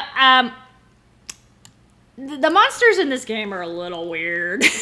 They don't always make sense with the environment, Cyril. They have that problem with the other Tales games, too. I'll be fighting, like, sea monsters in the middle of nowhere. Okay, well, apparently. I think I missed the chest, so it's okay. Okay, so Titri is definitely a plant. He's saying how the sun feels real great, because he's been out of it for, like, maybe not even an hour. Sleeping with the window open is not necessarily a bad idea, Helen. It just depends on the temperature outside. 30 degrees is a little bit cold. Oh yeah, I heard they just rescued a bunch of runners, marathon runners in Utah from like a blizzard, right? Didn't that happen, Helen? I think I saw that on the news. Like I said, I don't care if the protagonist is male or female. I don't mind male ones either. It's just, I mean, again, I just prefer them having an actual character and being well written.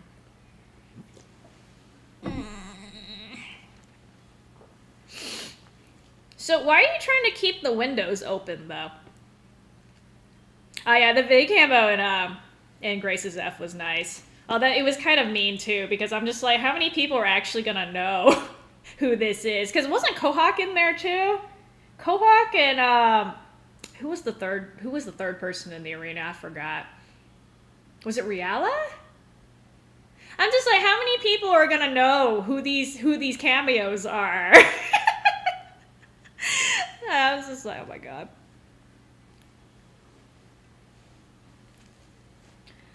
Yeah, I don't, you know, to be fair, okay, so maybe this was just me when I was playing Graces. I did play that cameo battle, and Vague was I'm not gonna lie, he was a b-ho. He kicked my ass. I was having quite a hard time with him, so maybe it's a good thing he was by himself, because... Oh, God, what was her name, from Ghost in the Shell? I saw that anime a long time ago. I know somebody knows her. I know who you're talking about, though. I mean, so, Helen, you might not want to fall asleep. Okay, it was Riala. Okay. Thank you, Jiro. I was like, I knew it was another Destiny character, but I wasn't sure which one. I mean, so it does help your sleep if it's a little cooler in your room. I think the ideal sleeping temperature for most people is around 65 degrees. However, outside is 30, so you do the math, Helen.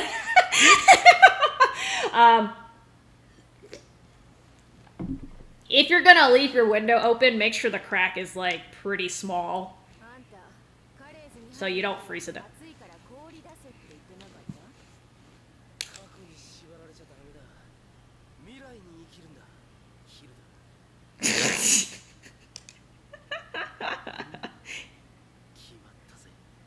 Oh god. Titri's always fun. Yeah, if you crack your window, Helen, you'll get some of the benefits of it being cooler, but you won't necessarily freeze your ass off, so that might be a good compromise. Or you can just shut the damn window, because if your windows are not insulated, it's going to, the coolness is going to get through the window anyway. It's just going to get through at a slower rate.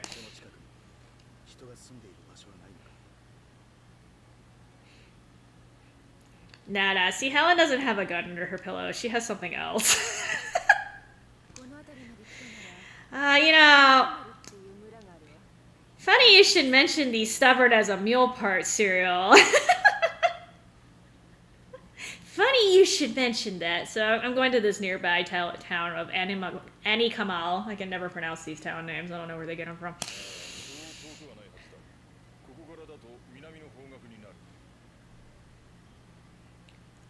No, I mostly, I'm basically just on YouTube. I don't really do much social media. But thank you for asking. I thought about maybe doing Twitch, but like, okay, I'm not gonna lie. I don't understand Twitch. Like, when I watch, I have some people who are on Twitch and they stream on Twitch regularly. I look what goes on in the chat, and like, I swear like it's a different language. Like, it's a completely different culture and like the way they interact with their audience. So I don't understand Twitch at all. So at this point, I'm kind of like, I think I'm just going to stay on YouTube for now, and then, I don't know. And like, the thing is with the games that I stream, like, BO4 is not too old, but like, I just like, don't know if people stream like 15, 20-year-old games on Twitch. I'm under the impression they do more trendy stuff on there. So, well, okay, so YouTube is, so personally, okay, and like, personally, the reason why I decided to stream on YouTube is because I already had like my YouTube stuff set up. If I was starting from scratch, Randy, I probably would recommend that the average streamer or the average person who wants to stream, I would recommend they go on Twitch first, actually, because A, it's easier to get monetized on Twitch, and B, like, it's just, in general, it's more stream friendly from what I was told. But again, it's sort of a personal preference thing. YouTube can be a real pain in the butt with A, getting monetized, and B, just the way they handle stuff like digital copyrights on music and stuff. Like, Twitch is not nearly as strict on that from what I understand. So for a budding streamer, I would recommend Twitch first, but I'm lazy and I didn't want to start that because I had this on YouTube already. So yeah. Okay, so yeah, I actually knew that Schwarzenegger. So I was told there was a story where Schwarzenegger, I can't pronounce his name, I'm sorry. I was told that Schwarzenegger actually, so he was in the army. I think he was in the army at one point, and then he snuck off to participate in a bodybuilding contest is what I was told. And then I think he got reprimanded for it. But I think he did that while he was serving, which is interesting. I didn't know that. The random things you read on Reddit sometimes. Reddit's one of the few places I go to look at stuff, but even then it's kind of the Wild West over there.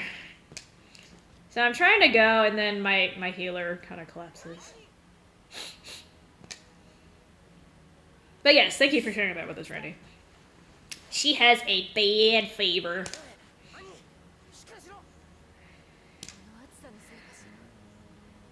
It's not heat stroke.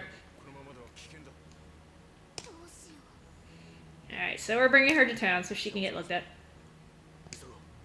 So I need a doctor for the doctor wannabe. Yep, so I just lost Annie.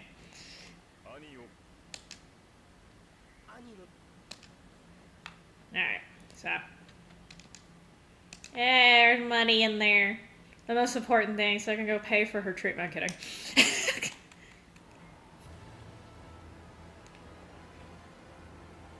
Yeah, I heard he was initially punished for that, but they might have changed their mind after. I didn't know he won, but yeah, it was like a bodybuilding contest or a weightlifting contest or something like that. I can't remember exactly what it was. I'm not gonna lie, when he was younger, he looked like he could literally punch a tank and probably take it out with his fists, like, no kidding. That man was ripped. He was sort of getting to the point where he's, like, so muscular it didn't look natural.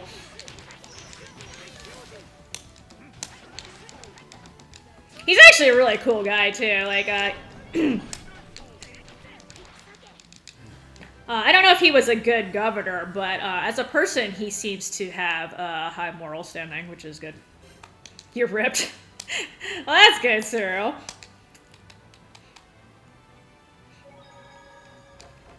Yeah, they had to punish him a little bit, probably, because, I mean, it was probably more of a slap on the wrist type thing, but they did have to punish him because otherwise it sets a precedent for other people to, quote-unquote, not desert the army, but go do their own thing without permission while in the service, and they can't have that, right? As a service of a veteran, you know this, Randy, right? Discipline and order is a big thing in the military. But again, they probably just kind of like, hey, yo, don't do that again. Oh, you've met him before? Wow, okay, that's pretty cool. That's pretty cool. I heard he's a really cool guy. Like, considering how famous he is, and his accomplishments. I heard he's real down to earth, and he's pretty kind and stuff towards people, which is good, because a lot of people, when they get in a position of power, they let it go to their head. I'm looking for a doctor. Okay, good. I'm like, I don't remember the doctors.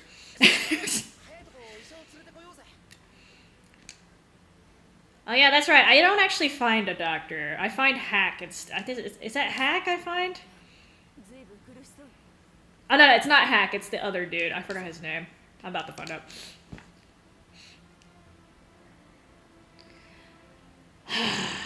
Best soundtrack, huh?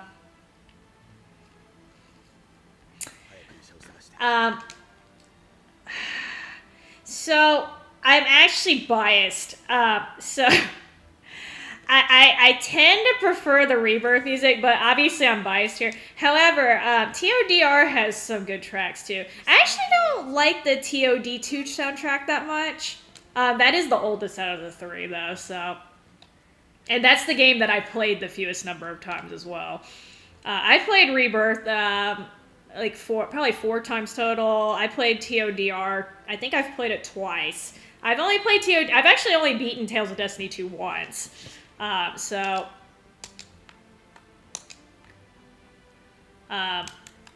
it's not like I like the entire Rebirth soundtrack a bunch, but there's a couple tracks that I really, really, really like. Like, I like the trial music. That's actually one of my favorite battle themes. The one that plays when you fight Ifan and Shaorun. Those are actually, that's actually a really good battle track.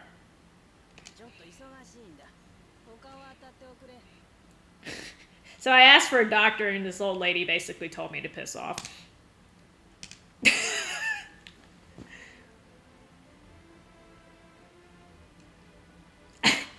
Well, he's not a bad person to idolize, Randy. But that's really cool you got to meet him. It's really, really cool. Okay, so I gotta... Where are you standing here? You look suspicious.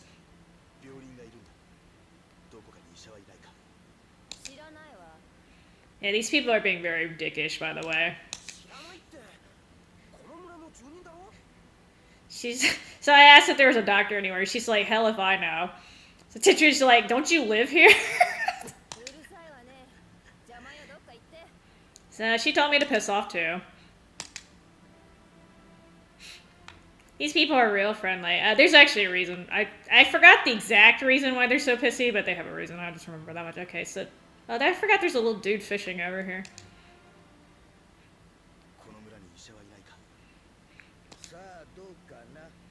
Yeah, I wonder about that. I was like, we'll settle for a pharmacist at this point. Hell if I know. I'm about to snap this guy's fishing rod. No, I'm kidding. Ah, jeez.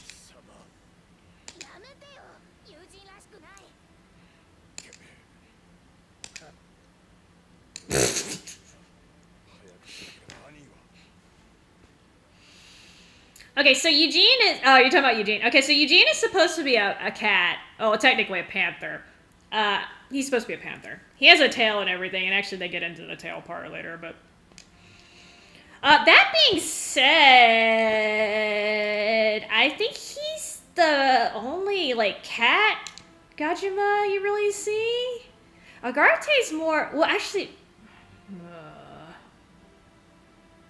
I guess Agarte's kind of... I don't know if she's a cat or a dog. Her ears look kind of... You know, I don't actually know. I think about it. But yeah, he's definitely pretty... Hold on, let me get a better shot of him. Yeah, that's Eugene. He's actually supposed to be in his 40s. He's actually old, quote-unquote old man. Wait, is he in his 40s or is he in his late 30s? I can't remember. I think he's in his early 40s. He freaking hits like a rock, though. My favorite word in Japanese. I don't really have a favorite word, really. There's a lot of phrases that I use sometimes. But Yosha's like, all right, like that kind of thing. Hot. Well, okay, so there's like hot, like temperature-wise, like something's like the oven's hot. That's atsui. But if you're talking about like sexy hot, that's a little different.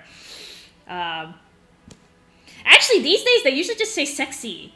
They go sexy. They've adopted a lot of English words.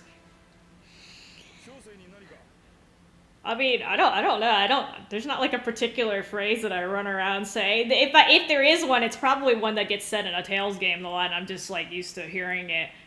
I mean, they have a lot of convenient phrases that we don't have in English though. Like komaru, or komarimasu is one of them.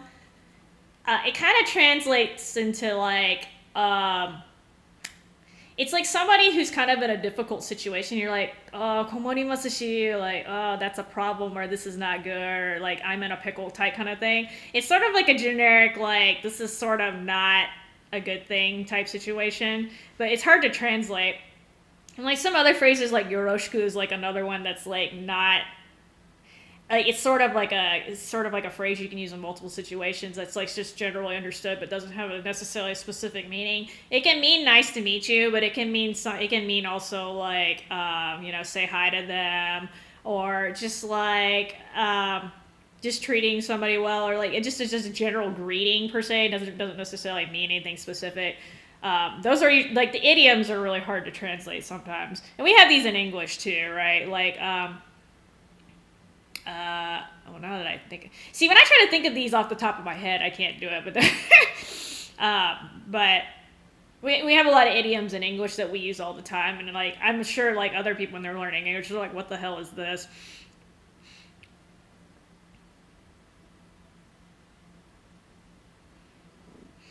No, Yosha is so people usually say it like right before they say something else. So Yosha is like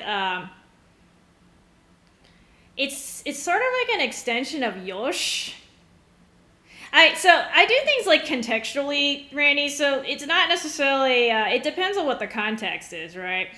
But Yosha in and of itself, like if it's just by itself, does not mean. It's not like makete nai or not, or makete nai or anything like that. It's usually used in conjunction with a phrase like that, but in and of itself, it's not quite that kind of meaning. It's more like an all right. It's sort of like a motivating type thing, like all right, we're gonna do this kind of like feel to it. But it can be used in a couple of different, like all right, we're gonna go to the store then, or something like that. So it can be something a little bit. It can be attached to something a little more neutral. Yosha, I think, is more commonly used by males though, because of the inflection. I have not done any of the mobile games. Actually, I don't do mobile games in general, J-Roll, because I usually have really shitty cell phones. So a lot of times I don't have a phone that's even remotely decent enough. Like for the longest time, I couldn't play Pokemon Go. Actually, like back in the day when Go was really, really popular, I actually couldn't play it because my phone was missing the. I don't know. There's something about the way it tracked where you were standing, like that. I don't know how to say the GPS because it had GPS in it, but the geographical location part on my phone was like either outdated or something, and it said like my phone was not capable of running Pokemon Go. I'm like, oh well, that's awesome. So I tend to have really budget phones, if you will. So. I don't think any of my phones were capable of playing any Tales games while they were relevant on mobile. And I just don't really like mobile games either. Like I don't like the way they feel. I have a hard time playing things on the DS, which that's a little bit different. But like they're kind of similar with how they're set up with like they're similar kind of the mobile games with how they're set up. I actually don't like playing games on the DS. It's very uncomfortable for me. So I don't know if it's the size of my hands or the way I'm holding the system, but I don't think it would handle well. The PSP like is about as close as I'm going to get to a mobile thing because at least it's big enough for me to hold. Overused is my middle name, huh? Serial Overused K. Yeah, I mean, again, it just depends on the context, Randy. I mean, there's some words like, so the word hi, like, you have a hi. It usually means yes, but it can mean no. It can mean here. it can actually mean it can actually be it can be used sarcastically. It can be used in a lot of different contexts, just depending on what follows that part. So that's why I'm like, it gets a little complicated when you take words and you try to like give them a specific meaning. A lot of words have different meanings depending on how you use them. The same thing with English, right? Hey, Rolls. I mean, shoot, all the East Coasters are up right now. Are you getting ready for school? But yeah, it is, you are right, Andy. It tends to be used before a phrase of I'm about to do something, or like sort of an optimistic, cheery type. It has that feel to it. Hi, Kat. Yeah, that's right. Okay, so Kenso, sorry, I didn't explain that right. He's right. They're all derivatives of yoi, which, yoi or e, which means good. So... okay, so, J-World, so I actually started studying Japanese in middle school, and that sounds really weird, but for some reason the school I went to, they offered Japanese in middle school. That being said, in middle school, really all I learned katakana and hiragana. And that was pretty much it. We spent the entire year doing that. So I didn't actually learn much in middle school. I did take it in high school, and I did take some in college. But I was actually fortunate enough to actually take it earlier in my education. And so this is actually really, really dumb how I ended up taking Japanese. So, you have to take a language in high school to graduate. Middle school was actually optional. I just had room for it, so I decided to take one anyway. So my choices were French, Spanish, Latin, German, and Japanese. And I have no idea how they came up with this mix, but they did. But yeah, have a good day at school, Rolls. Be careful. Study hard. You can share what you learned with us later. Just kidding. You probably don't want to do that, but so I had taken I had a little bit of Spanish before in elementary school, and I didn't particularly like it. I just had a hard time learning it because what happens is I would look at a phrase in Spanish and I would read it as an English phrase. So it was too similar to English. I was getting them confused. So I had a problem kind of picking it up. So I'm just like, okay, well, I'm not going to go with Spanish. Looking back at it, that was a mistake. I probably should have taken Spanish, but I decided not to take Spanish because I had already taken it before and I didn't particularly connect with it. So French, I can't pronounce French. I can't read French. So I'm like, okay, well, that's probably a bad idea. And like, French is not, if I was going to move to Canada or something, I would maybe consider French to be a little more viable. But French to me, it's more of a language you learn to sort of, it's more of a, oh, I know a romantic language. Let me speak French to you. Like, to me, it's not a very practical language. So I'm just like, okay, I'm not going to do French. And like, again, this is me thinking as like, a 13-year-old, so maybe I wasn't being very logical. At the time, I'm just like, what am I going to do with French, right? I don't plan to go to France or Canada anytime soon, so I'm like, okay, we're not doing French. German, I literally couldn't pronounce. Like, the sounds that you have to make in German, like, they're too rough on my throat, and it actually hurts a little bit. So I'm like, even though German is actually the most similar to English from what I was told, I'm just like, okay, I don't think I can actually literally speak German, so I'm like, I'm going to leave that out. So that left me with Latin and Japanese, and Latin was actually not a bad choice because if you're going to med school, a lot of the medical roots are Latin. So, sorry, I'm trying to sort of be efficient here. I'm looking for a doctor. This guy's not a doctor, but it's okay. Latin would have been a bad choice, but I figured it was a dead language, and a lot of people who go into medicine, they've actually taken Latin, and I was trying to make my resume look a little different. So that basically left me with Japanese. So I'm like, okay, well, to be fair, most schools don't offer Japanese at this level, so I'm like, that's kind of cool. That made me stick out a little bit. And, I am Asian. I don't speak Korean, but I was like, maybe I'll just try Japanese because, it's at least it's an Asian language, right? Turns out I ended up enjoying it, and the rest of its history. I ended up taking Japanese. Basically, anytime I had to take a foreign language, I ended up taking Japanese instead of trying a different language.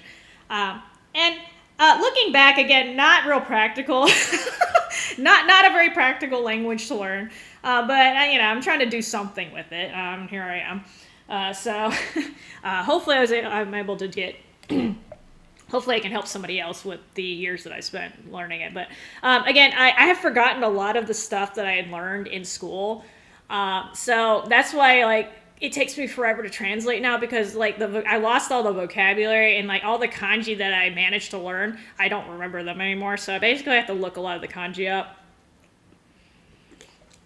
The one saving grace is I did manage to remember most of the sentence structure and the particle usage. That's great, because that's actually the part I really need. The rest of it I can use an online dictionary to look up. So, but if you don't know the sentence structure, like it's really hard to do translations, because it's the one part that Google struggles with. So like so I know about the Italian script that they had for Tales of Destiny 2, and I do reference it every once in a while. However, I get a headache reading it. I don't know if you guys have actually read it, but I don't understand some of the parts. Like, if I did I don't understand. I know they ran it through Google twice, but I honest to God do not understand where the hell they got some of those translations from it. They don't make any sense. Like, I literally just did a part. Actually, there's a part in the segment that I'm doing right now, and I had translated it first, but I just wanted to see what they had gotten, and I'm just kind of double checking myself. I think the line that I translated, Kyle was like, "Oh, okay, if you say so," because he's talking to Riala, and Riala's acting funny, and she's like, "No, it's nothing. Don't worry about it." And then Kyle's like, "Okay, well, if you say so." Well, I looked at the Google Translate document, and for some reason, they put that he said cabbages. Like, literally cabbages. It says cabbages. It says cabbages, and then, like, cabbages, I hope so, or something like that. And I'm just like, I get the I hope so. That's, like, the indakedo part. Like, I hope that if you say so part. I get that part, but I have no idea where they got the freaking cabbages from. And I'm just like, I don't even understand. Like, it just boggles my mind. So something got really lost in there. But again, that's like one of those things, like Google Translate is really great at like substituting individual words in, but when you put them in a sentence and there's syntax involved, that's when things get screwed up. Wrong rant. But anyway, don't Google Translate if you don't have to.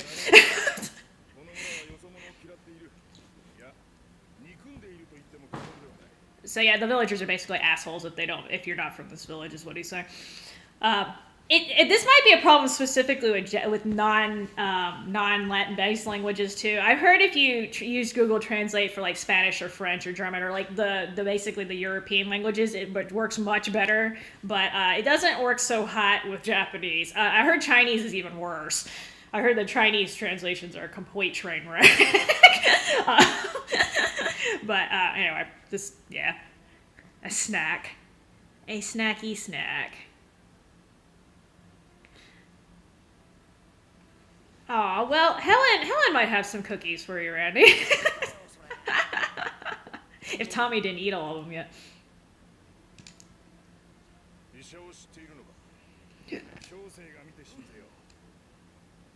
What is this guy's name? Franz? I kind of forgot.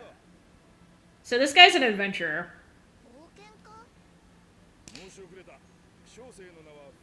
Franz, okay. He's looking for the 7 wonders of the world.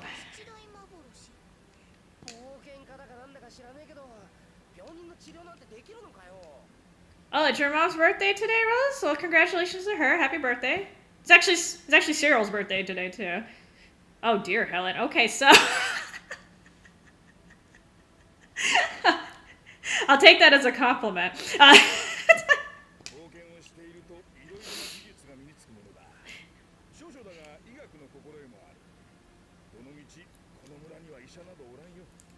So basically he's saying, I have a little medical knowledge because I'm an adventurer. There's no doctor in this village anyway, so... I think I'm keeping Helen up too late. Probably should wrap this up.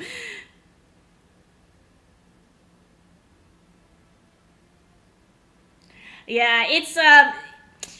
So the more common the phrase is, the more accurate the Google Translate will be. But the problem is when you're translating like game scripts, a lot of times they're not using phrases that you would use in everyday Japanese speech, right? Like like this guy's literally talking about I'm looking for the 7 wonders of the world. And I bet you if I put that in Google, that is not what is going to get spit out. That is not something you just walk around in Tokyo and like, hey, do you know where the 7 wonders of the world are? They're not going to know. They're going to be like, huh? So yeah, it works great for common phrases like, hey, what did you eat for lunch? But you know, when we're talking about like fake wars that never happened or time travel and stuff like that, it just doesn't come out right. Not to say that I don't use Google Translate, and I have before. It's just it gets a little messy sometimes. You got to take it with like a huge 5-pound rock of salt.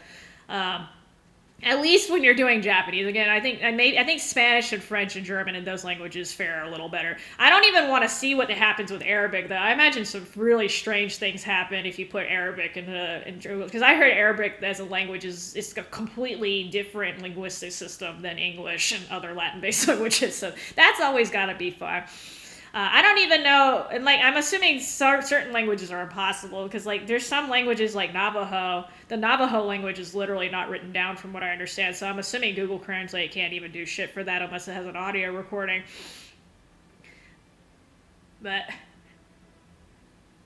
semi healthy. Well, okay, so snacks, cookies, depending on what kind of cookie is, maybe not so bad. I'm not gonna lie, I'm one of those snobs. I like having fresh baked cookies. I'm kind of snobby about my baked goods. So I do know how to bake cookies, but I'm also kind of lazy, so I only bake them when I really, really want them. So in a way, that kind of helps me self-regulate. But I know it's also just super easy to just buy cookies. Oh my God, rolls.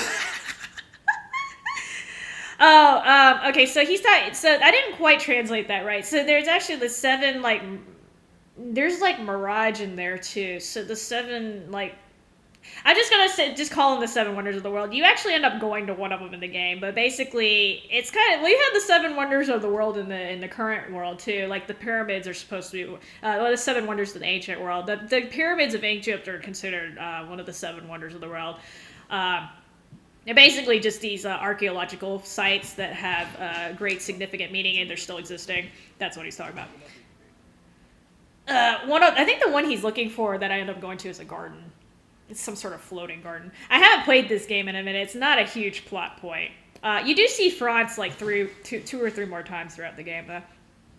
But yeah, fresh baked cookies are like, it's very hard to describe. The smell, and then the texture, and then the taste. Those are like, it's just miles better than a store-bought cookie. But again, you have to actually bake them. Is it a? Well, okay. So there's wonders of the ancient world, which most of those are gone. Except I think the Egyptian pyramids are some of the few. They're the only one that's still existing today. There's like evidence of the other ones having existed, but they're no longer around. And then they have like wonders of the present day. That's a separate category. I don't actually remember how many there are though. In this game, there's 7. I don't know. Oh, okay, so you're the 8th wonder of the world. Well, you must be the modern day one, because like I said, the other ones are all extinct. Yeah, you're strolling for snackies. Helen, what kind of face is that? You look like you're about to barf. Yeah, see, that's the thing about digital delivery, or having stuff delivered to you these days. It didn't used to be that easy. You used to actually had to get up off your ass and go to the store if you wanted snacks, and you didn't already have them. So sometimes convenience can be a bad thing. So now they're like, is this guy gonna be able to do anything? Wait, I think there's something in your tent. I want to say there's something in your tent. I like raiding tents. Oh. Oh, no. Oh, I want your stuff. Okay, fine.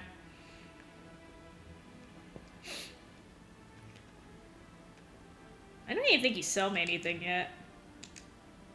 Oh, you do, okay. Okay, well maybe I should not shop while one of my party members is dying. That's probably not very considerate. Where are you, Annie? I don't even remember which room you're in. Okay.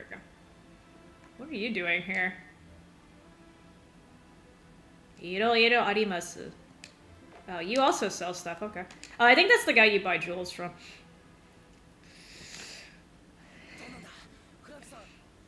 She not doing good.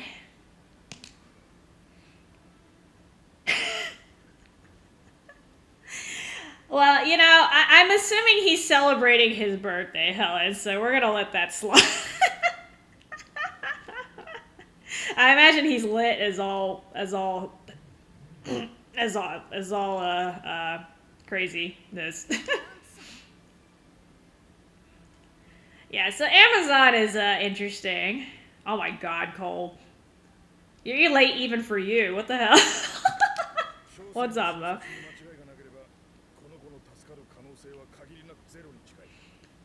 Yeah, he basically said there's almost no chance of saving her. She's about to die!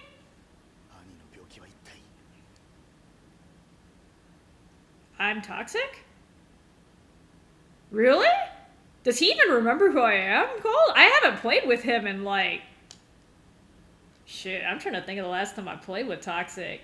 I think it's been at least 8 months? I hardly ever play with him. Okay, so no, I don't mind. I'm 38, J-World. So, I was actually back in the AOL days with the dial-up, and like they kept sending those free discs to everyone. I was around 14, 15 when that happened, so I was a teenager. But yeah, it's fine. Most people know my age. I don't care. I'm old. But yeah, I'm an 80s baby.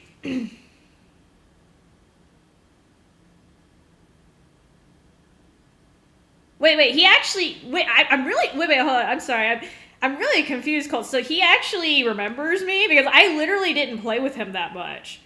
I mean, he's a really good player, he's cool, I like him, but, I'm just surprised that he remembered me at all, because, like, especially back then, I played, like, extra doo-doo, back then. That was back when I was still kind of learning the game. I'm still learning the game, but, I was not I just did support work. Like, I literally couldn't do anything else. Well, see, okay, here's the thing. If Vanguard is more... If I get a good vibe from Vanguard, like, again, this is one of those things, like, I just have to play the game or I have to watch enough videos. I don't mind buying it. It's just, historically, Sledgehammer games have been not my cup of tea. So, probably not going to touch Vanguard. Now, what happens with the Infinity Ward game the next year, I don't know. I'm going to have to take it by ear. But in general, I like the Treyarch games a lot better. I just feel like they're more polished and they play better. It's okay, Randy. I mean, yeah, I mean, but yeah, I'm 38, if anyone cares. Yeah,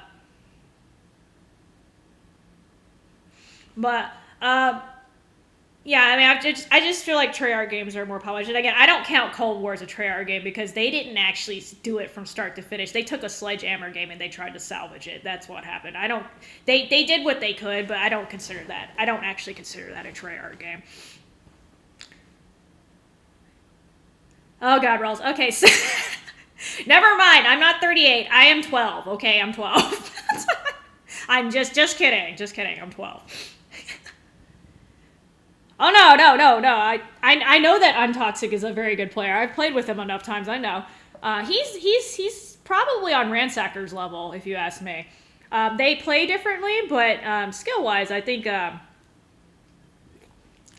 he would give Ransacker more than his money. I know they're pretty close to each other. 15. Helen, you're 69. It's pretty damn obvious. I don't know why you keep hiding it. So she has Death Garo. Death Garo fever. Yeah, the 80s were fun. Slap bracelets, the high ponytails, the what do you call it? The leggings. Fun times. Mariah Carey.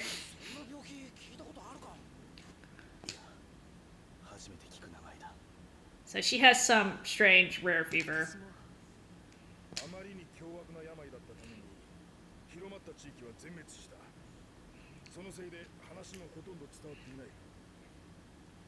The last population that had this disease got wiped out, so that's not a very good sign, right? I don't know who Prime is. Cold.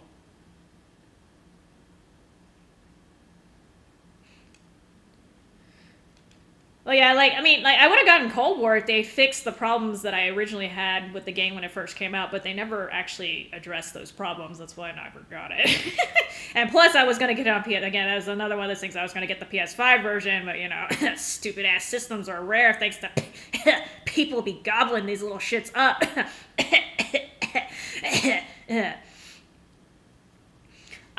I mean, see, Cold, you say that, like, I know Call of Duty players tend to be like, hey, there's a new Call of Duty, let's just all move on to the next game, right? I know that's very trendy to be on the newest one, but as you can see, I don't give a shit about the age of the game. I'm playing games that are literally older than you. I don't have a problem with the age of the game. If it's old and it's fun, I will play it. I don't just switch to a new game because it's new and shiny and like, oh yay, you know, I haven't experienced this yet. Just being a novelty item doesn't make it a good thing in my book. That's just the way I am. I guess I'm a little old-fashioned. But again, if a better game comes out, sure, I'll go ahead and buy it. It's not like I have anything against new games either. It's just they're not the type of games that I'm willing to invest money and time in. They don't feel like COD games to me, to be honest. So yeah, the chip shortage is not helping, but you know, all the little I know why they're doing it, but these people who buy to resell for profit, like, I get it, but that's making things more difficult for people like me who literally just want to buy a system.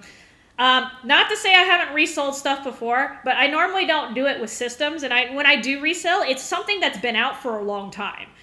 It's just, I happen to get it discounted, and then I would resell it. I used to do that on eBay. I would sell discontinued games, and I made money off of it. I'm not going to lie. But again, those games have been out for years. People had had the chance to buy them. They just didn't. That's not the case of what's going on here. The PS5s have basically been on a shortage ever since it came out. So that's why I'm a little irritated. But again, at least I'm fortunate enough I don't have to have a PS5. It's not like I have a small child that I'm trying to buy a gift for or anything. Or I have to play this PS5 game, right? It's more of it's just going to replace my PS4 because it's getting old. And I would just like to have the enhanced graphics and the better processing and stuff. It's sort of a quality of life improvement thing. It's not a necessity for me, which that's unfortunate. I'm going to fall into that category because that means I can wait. I'm patient. I'll just wait. But it is a little bit annoying, like just the combination of the chip shortage plus people flipping it. Excuse me, do not step on my system, cat. Hold on. Okay, he ducked.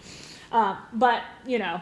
It is what it is. People are going to do that. That being said, I'd rather people do this with PS5s than toilet paper. That was really fucking annoying during the pandemic. I had to sit there and I actually didn't have to deal with the toilet paper shortage. We had enough, but it was just ridiculous watching people fight over it. I'm just like, come on, this is like what I would consider a necessity for most people. Like, don't sit there and hoard this. Like, that's such a dick move.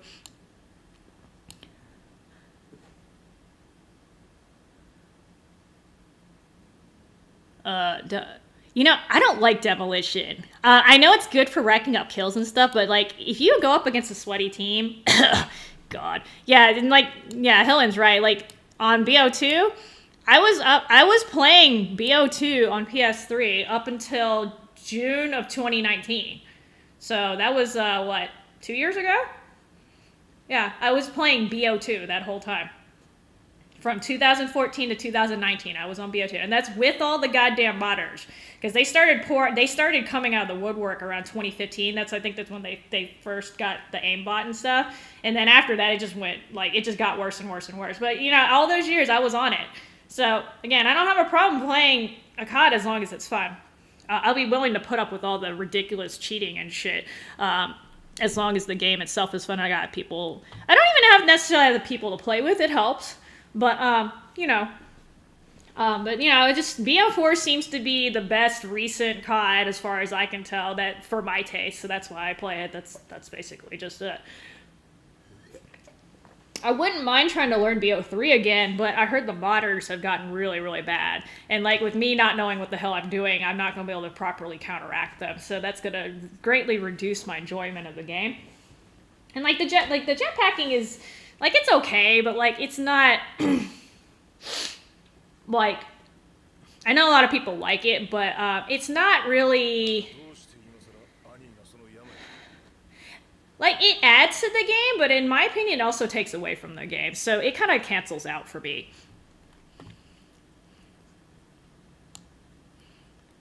I'm not sure, Randy. I don't ask people their ages normally. I mean, if people tell me, that's fine. But I mean, I just usually end up finding out just from like, that they're in school or something. Obviously, they're usually within a certain age group. But, being old is not necessarily a good thing. Being young is not necessarily a good thing. It's just a matter of what you do with your time, right? I mean, like, tell me where you were at mentally at 32. Well, that's a hard question for me to answer, Randy. You'd have to ask somebody who knew me. Like, Cold, I could force myself to play a different COD, but like, what's the point? I have a game that I already enjoyed. I have people playing it, so I'm just gonna stay where I am. I don't like paying for a product that I don't enjoy either, because basically all you're doing is you're telling the company, well, okay, well, you bought Cold War. They don't care if I liked Cold War or not. They just know that I bought it, right? Whereas if I don't buy it, then they're kind of like, okay, well, maybe, and again, this is not just me specifically, right? Activision doesn't give a shit about one person, but like, it's just people in general, right? If they notice reduced sales for a game, they might be like, okay, well, maybe we didn't do something right on this game. And like, yeah, maybe you didn't do something right? If I buy a game, I'm literally supporting that whatever's in that game, right? So I like to speak with my wallet when I'm dealing with big corporations. Wait, was there something wrong with the emojis?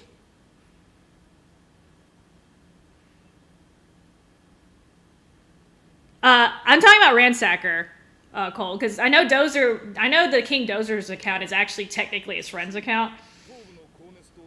And I'm talking about Ransacker, not Ransackers.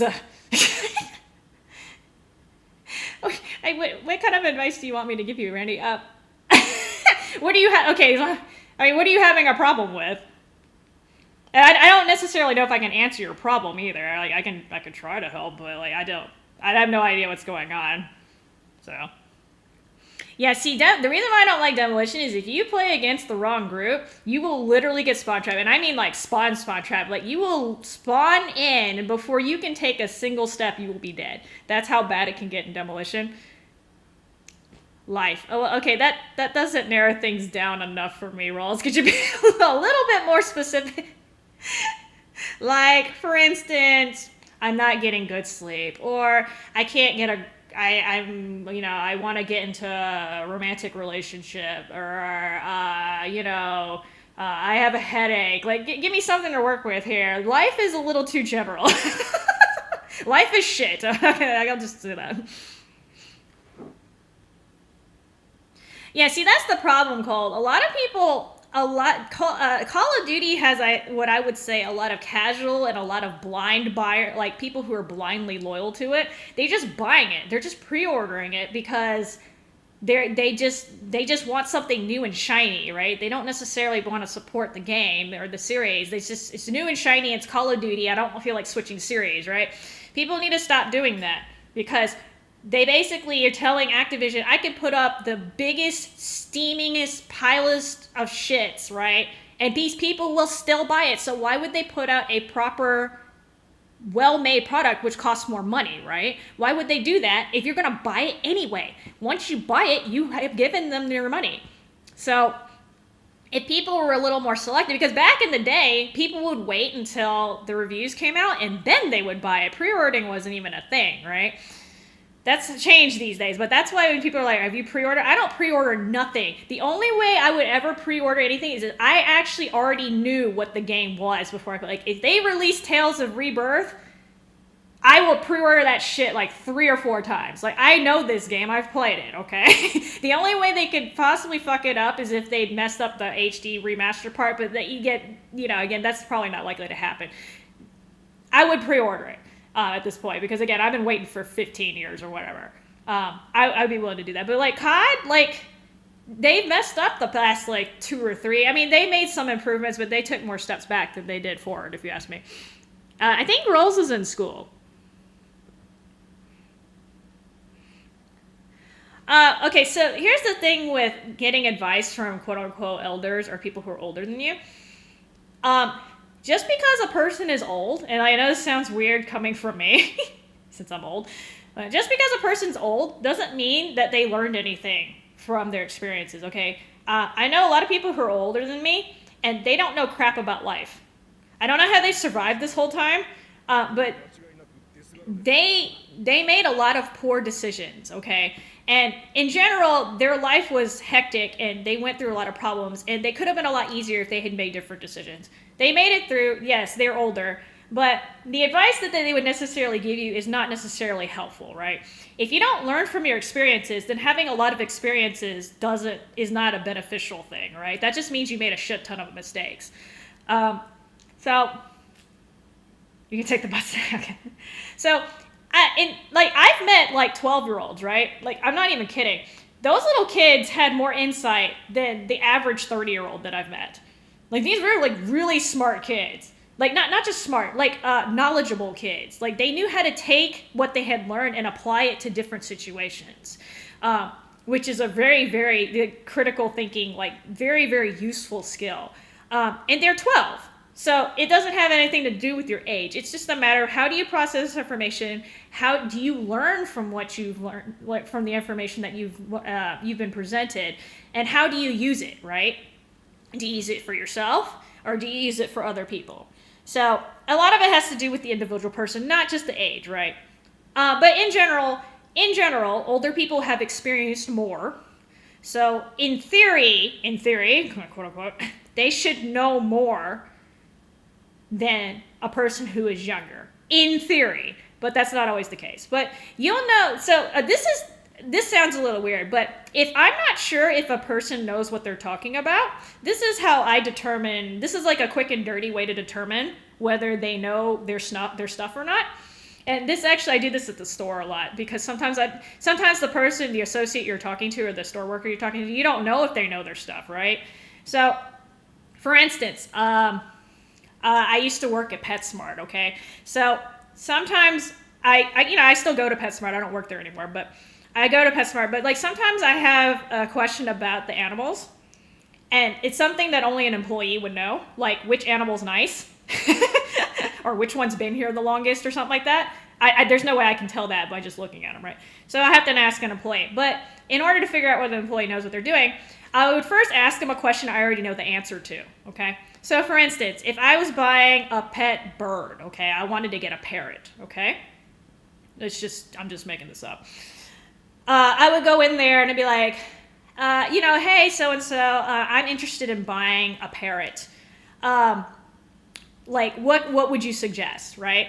And I would just see what kind of advice they gave me, because I already know something about parrots. I used to work at a store, and in general, when I'm buying pets, I have a general idea of what I want to get already. But I would just ask them basic questions and see what kind of information they give me, right? Like if they tell me, oh, parrots are great pets for children, or parrots are super easy, you won't have a problem with them if you've never had one before. If they start telling me stuff like that, that person does not know what they're talking about, because I know for a fact that children and birds are not a good mix. Birds tend to bite. Birds carry salmonella. There's a lot of reasons, but in general, if the child is under the age of 8, it's not a good idea to have a bird in the household. So if they answer the basic question that I know is, I know the answer to that already. If they answer that wrong, then I know that person probably doesn't know what they're talking about, right?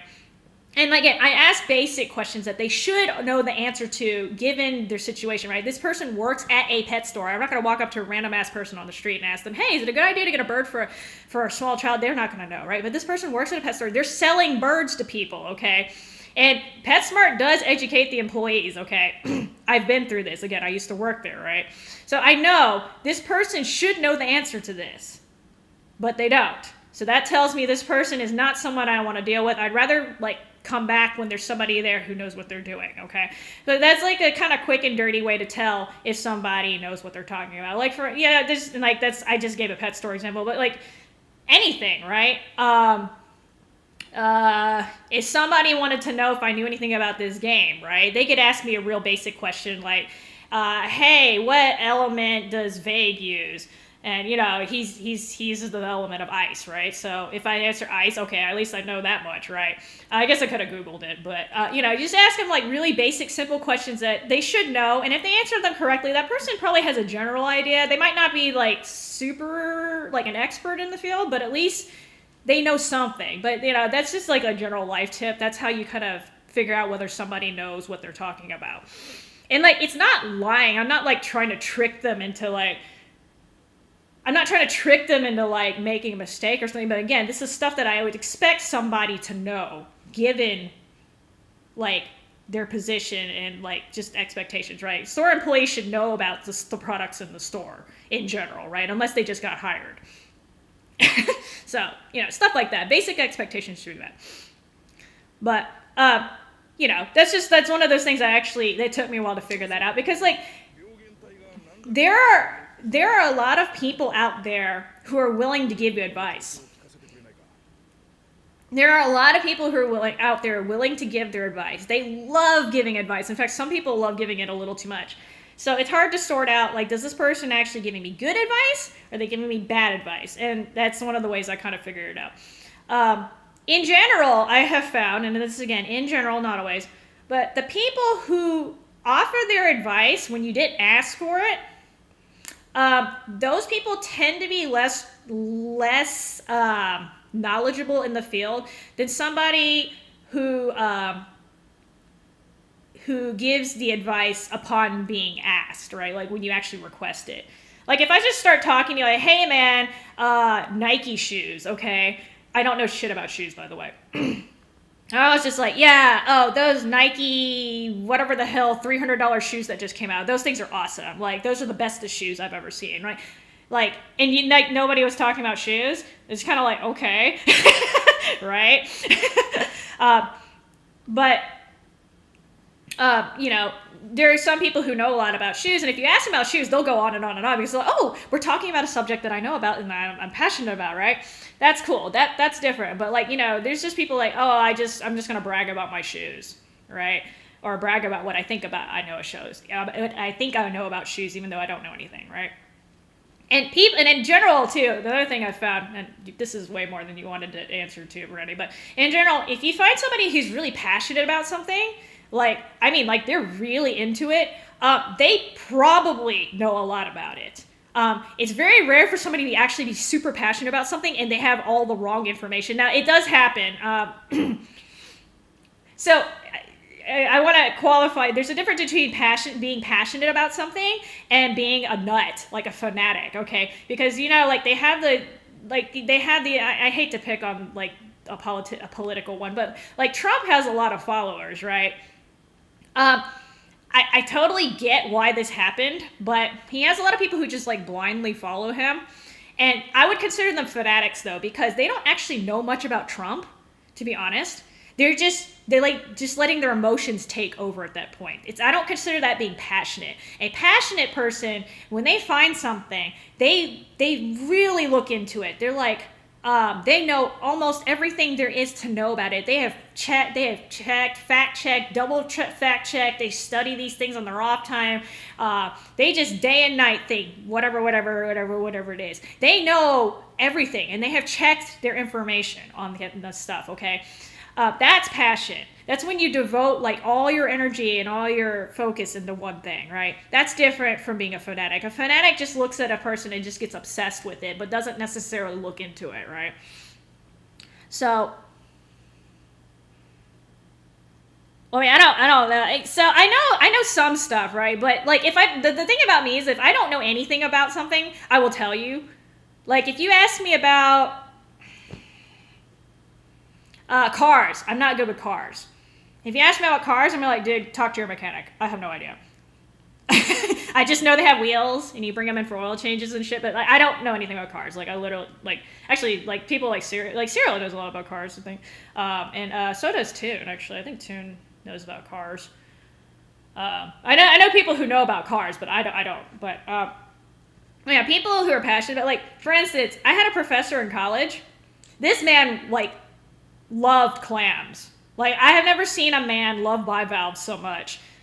He was just clams day in, day out. And this whole class, like, revolved around clams. Like, I'm not talking about eating clams either. I'm talking about, like, actually working with live clams. Like, he would stick electrodes in these things and, like, do studies on how they responded to electrical impulses. This man could tell you everything you could possibly ever dream about a clam, and he could probably tell you more than that. I've never seen a man like love that kind of creature that much. But you could tell, like, when you talk to him, like, his eyes were just glowing when you mentioned clams.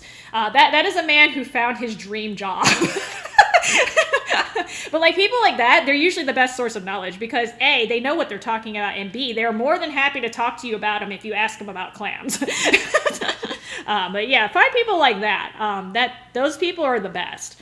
They give you the best advice, and they're usually, because they're so passionate about their hobby, they'll make sure that they're not going to tell you anything that's not going to benefit you, right? Because they want you to be passionate about clams too, or whatever else that they're passionate about.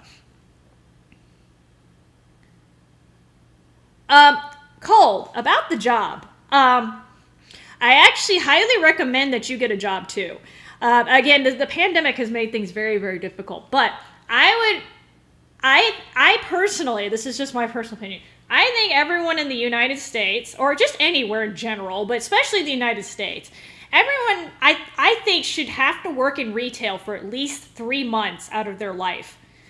Because I think the country would be a hell of a lot nicer if people did this. People in retail have to deal with a lot of shit. We get yelled at, I say we, because I used to work in retail. We get yelled at for the most ridiculous things, and people are always like putting like retail workers down because they think they're like, oh, you're the bottom of the social run, not an important job, yada yada yada, blue collar workers, yada. You know what? Not all of us are like that. Again, I was working a job because I just liked working with animals. I worked at PetSmart because I liked animals, and I just wanted the experience of having to do the work. I did it for the experience. I didn't actually need the money. But, like, I think the world would be, like, people would be a lot more empathetic and compassionate if they actually had to work and experience getting, like, some rich person just, like, being snotty and looking down on them for absolutely no reason. Like, that kind of experience, like, yeah, I mean, it's going to make some people bitter, but at the same time, like, I think people would understand better. Like, you shouldn't just treat somebody poorly just because they're a quote-unquote low status in your mind. I think people who do that are...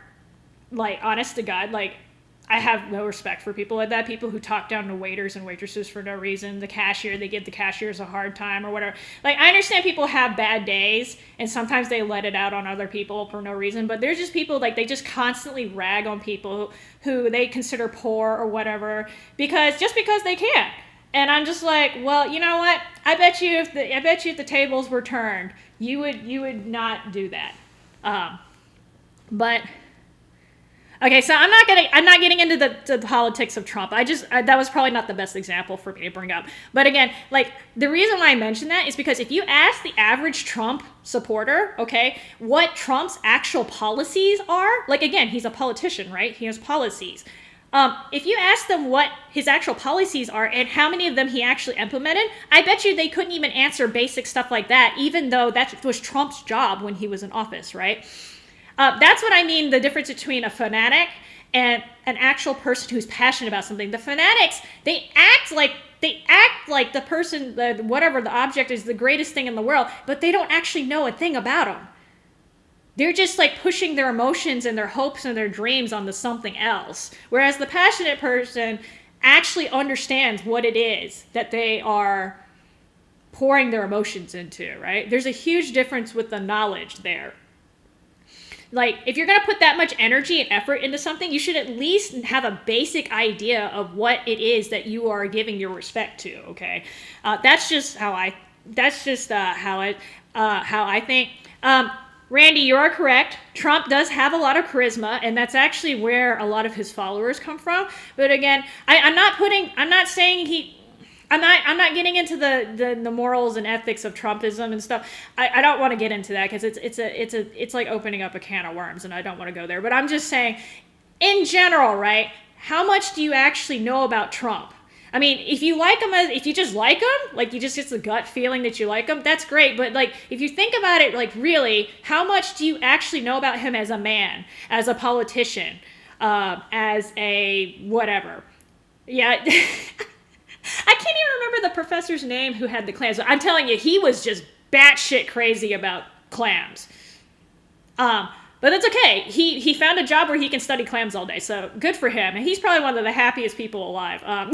When you find a job that pays you to do your dream, you're going to be a happy, happy soul. And that man was happy. That man was one of the happiest people I've ever seen in the university. But yeah, he for some reason, no. And the weird thing was, he only liked clams. Like somebody asked him about oysters and like mussels. He's like, no, it has to be a clam. And we're like, okay. And then he started going onto like the differences between the two. And honest to God, I don't remember. I just know they're all bivalves, like meaning they have two shells with a hinge. They're that kind of crustacean. Is crustacean? See, I don't know much about this. I usually eat these things, so I don't I don't know the biological classifications for clams. But yeah. But anyway, yeah. Don't ever, if you have a clam guy in the room, don't ever get them confused with an oyster or a mussel. I learned that the hard way. But yeah, retail, actually fast food is also another one of those things too, because people are super fucking picky about their food, which is fine. But when you have to deal with people like that all day, it's not fun.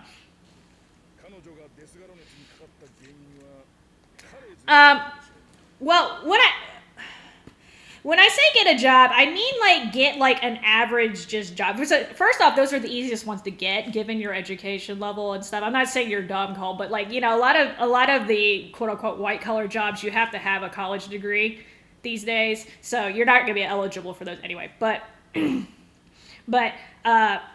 know, just like for me, I picked PetSmart because I happen to like it. I happen to like animals. So for me, that was a logical thing, but it is a retail job. But having a retail job is different from like working in a doctor's office or something, which eventually you might want to do that too, by the way, if you're thinking about going to med school. But I just say, if you just want general work experience, you just want to see what the quote unquote real world is like and get some real world experience and learn how like develop your interaction skills with other people. Retail or fast food is a great way to do that. And you don't even have to work there that long. After about 3 or 6 months, you kind of see what the hell's going on. But if you're going to go into retail, like pick something that you're semi-interested in. Like, for instance, if you, like I picked PetSmart, I like pets. If you like clothing, work at a clothing store. If you like food, work at a grocery store. You like pizza, work at a pizza place. Like, you know, pick somewhere like you have like some sort of enjoyment of whatever it is that business does, because otherwise you're going to just have to deal with crabby customers all day and have no plus side to the job. And that's going to make things just insanely difficult for you. In retail in general, no matter what your product you're selling, you're going to get assholes in all retail environments. You're also going to get good people too, by the way. I've had some really awesome customers.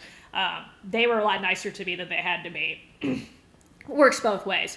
But, yeah, but you know, just I would pick a field that you're actually interested in, because that way it'll give you some incentive to go to work. Because if you're always constantly getting yelled at or blamed for shit, you're not going to want to go to work anymore, right? And I'm not trying to get you fired. It's good to have the work experience, though. That's actually where I learned a lot of the practical things in life that I picked up were actually when I was working in retail. The actual skills I learned in retail were not so useful, but the social aspect was interesting because they don't teach you that in school. Oh, I didn't know he.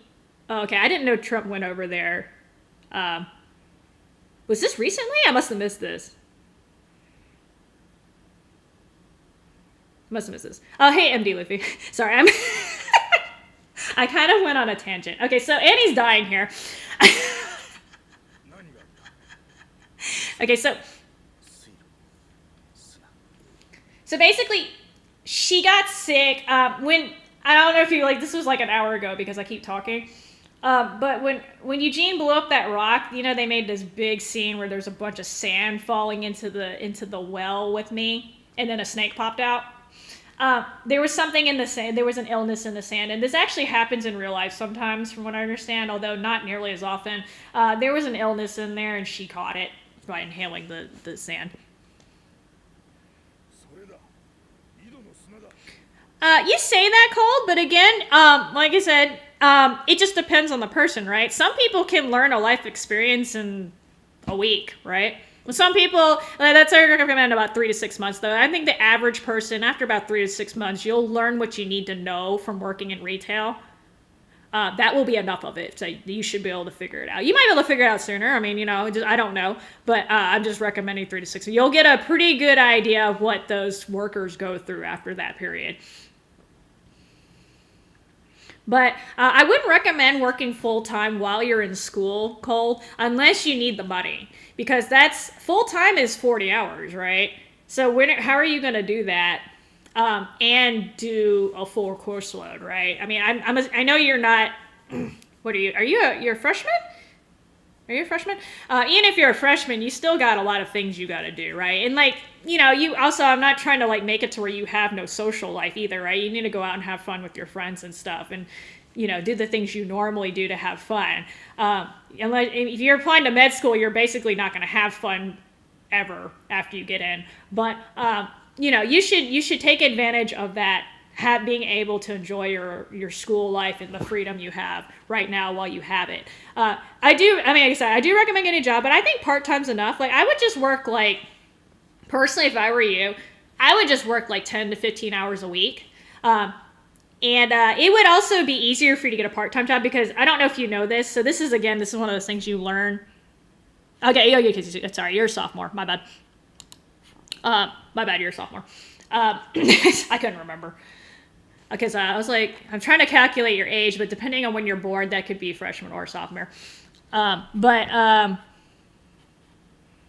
It's easier to get a part-time job, and because I'd have to sit there and explain how payrolls work in order to make this make sense. But let me just say there's more part-time positions than there are full-time positions, and it's a lot easier for you to get a part-time position, especially if you don't have work experience. So I would just recommend part-time. But again, if you want to get a full-time, that's fine. I think you're not gonna burn out immediately, but after about 6 months of that or a year, you're gonna feel really damn tired, especially if you're doing extracurricular stuff on top of your schoolwork, right? Because you don't have a sport or something that you're also doing, Cole?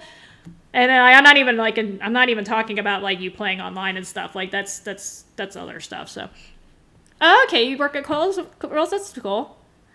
That is cool. How do you like it? Is it going well? I actually don't know much about Kohl's. I don't shop there, but I know they sell clothes. Yeah, see, I don't pay much attention to the news, Randy, to be honest. I do pay attention, but I'm not gonna lie. Sometimes some of the stuff that Trump does, it just gives me a headache, and I'm not going to get into it, but I can just kind of sort of ignore what he does. It's good that he's praying. He sounds like he's chilling out a little bit, though, which is good. Oh, okay, you finished Rebirth, Libby. Okay, well, thank you for playing the game. That's all I was trying to do when I translated. I just wanted people to give the game a shot because I can't see oh yeah, just play this game through. There's basically no there was an English translation, but it was not as it wasn't quite as in depth as mine. But I can't just play this 40-hour RPG in a language that you don't really speak, and yeah, you'll have a fun time. I didn't want that to happen, so I'm glad you gave it a shot, and hopefully you enjoyed it, because I like this game. It's one of my favorites, even though I'm not getting through right now. Okay, so my bad. Freshman is a first year. Yeah, freshman's a first year in college. Sophomore is a second year. They still do that, right? Or am I outdated here? So it used to be. So they used that distinction in high school, but they also used it in undergrad when I was growing up. Now, when you hit graduate school, it's first year, second year, third year, fourth year. I don't know if they've changed that though. But yeah, I actually have not worked in the food service industry, which, but I know people who have, and I have definitely seen what goes on in there. So yeah, I know you guys go through hell. I mean, perfectly honestly, people make fun of working at McDonald's, and I'm just I don't see what's wrong with that. I mean, you're just making food for people. I mean, who cares if you're flipping burgers? They flip burgers at other places too. I mean, to me that doesn't matter. I don't know. I just think people are just ragging on ragging on people for no reason. Like you say, like make fun of McDonald's. Well, let's see how many McDonald's are around the fucking world. It's a pretty successful business. Now, I wouldn't own a McDonald's franchise if I were you. That's a completely different issue. But McDonald's it's literally it's an international name. Everyone knows who freaking McDonald's is. So as much as you don't like McDonald's, you can't deny that they were a financial success. Working for them, as far as I'm concerned, is not a bad thing. But I guess I just see things differently because I've been on the tail end. And like for me, like people make fun of the people who like do the quote unquote like day-to-day stuff or the unskilled labor or whatever. As someone who used to manage people who were supposed to be quote unquote flipping burgers. I mean, obviously I worked at PetSmart, we didn't flip burgers, but I had people like, you know, they were supposed to clean the cages and stuff and like scrub tanks, like do all the manual labor. I didn't look down on them because what happened was because they were doing this, that stuff needs to be done, right? Because they were doing that stuff, I was able to focus on more important stuff like ordering inventory, dealing with customers that were upset. I could do my job because they were doing their job. When the people who were underneath me did not do their job, I had to do their job and my job. It was such a pain in the butt. So like that's why I don't make fun of those people. If they're working hard and they're doing their job, why the hell are you gonna give them a hard time? The people who do that, they've never actually had employees before. Like I know they haven't because you would never. Anyone who's had bad employees before, they know how terrible it is being in that situation. You can't get anything done. So. I personally love it when the people who are doing the job that they're supposed to get, the people who are doing the job that they have been assigned are actually doing the job. Boy, 17, 15 hours ago. Oh, well, actually, hold on. So that depends on where you live. I don't know what the cost of living is up there. So that's high for here, though, I can tell you that, Rolls. But the cost of living in Georgia is also a lot lower. Yeah, I was about to say, Cole, first off, you need to get your schedule straight because there's nothing worse than having I say this and I'm talking to you right now, keeping you up. But anyway, there's nothing worse than trying to fix your schedule and then throwing a new element in there, right? Because if you go get a job, you're going to have to learn I'm assuming you're going to have to learn the new job if you have no experience. And then you're going to have to get that into your schedule and learn all that stuff. So just fix your current college schedule right now, right? Make it to where you go to class, you're getting enough sleep, and you're doing what you want to do. Do that first, because college is more important than getting a job, because you're paying to go to college, okay? That's not free. So do that first, and then if you feel like you can work a job in, you can do that. Or you can just wait till next summer and just work during the summer and be a seasonal worker. You don't necessarily have to work while you're in college, okay? Okay. So normally, Randy, I would tell you to go back and finish your education, but things have changed a little bit, so it may or may not be worth getting that degree. I mean, I know you, as a veteran, you have certain benefits when it comes to education, but it's complicated with COVID and then the job market and stuff. If you want to just go just to learn, then by all means go ahead, right? But if you're going so that you can get a degree so that you can go back into the workforce, that part, you might want to think about it depending on what kind of job you're looking into, because degrees are not really paying off these days is what's happening. Back when I was going to school for college, it was worth it to go to college to get a degree. You would get a much better job. You would get much better pay. You would have a lot more opportunities. That's not the case anymore. So you might want to look into it if that's it. But if you just want to learn, by all means, knock yourself out. There's nothing wrong with that.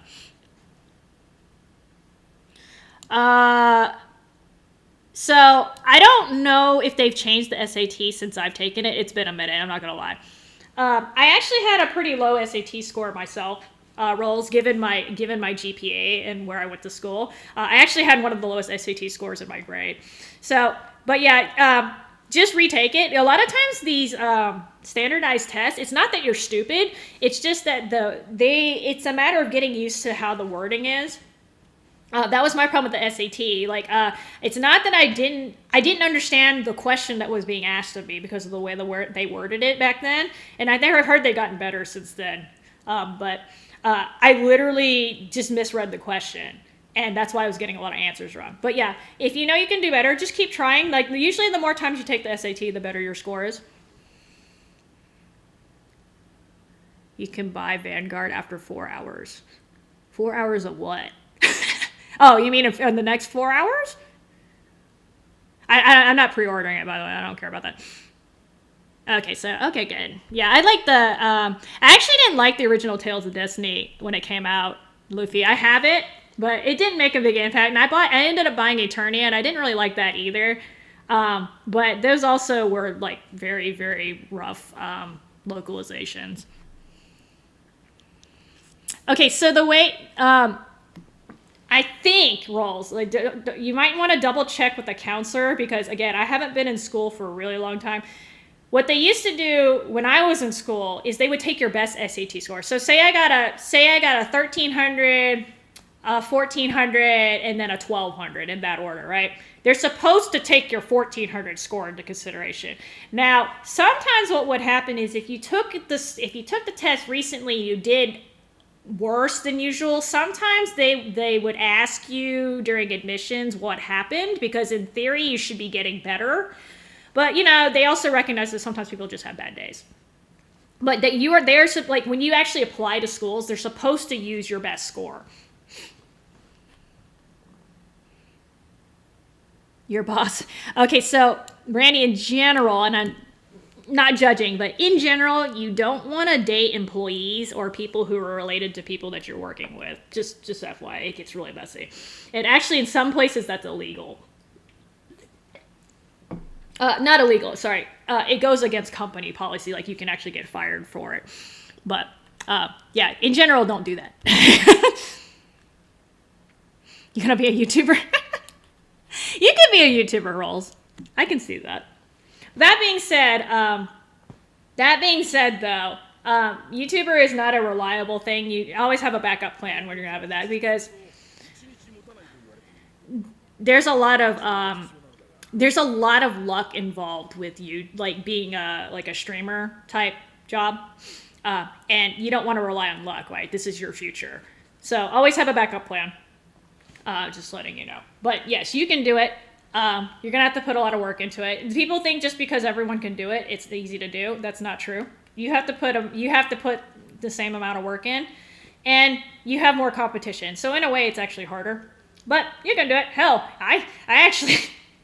I was just like, when I first started on YouTube, I was literally like, I'm just going to put these up and see what happens. Like, legit, didn't give a shit. And I was like, I'm going to get like 50 subscribers and that's it.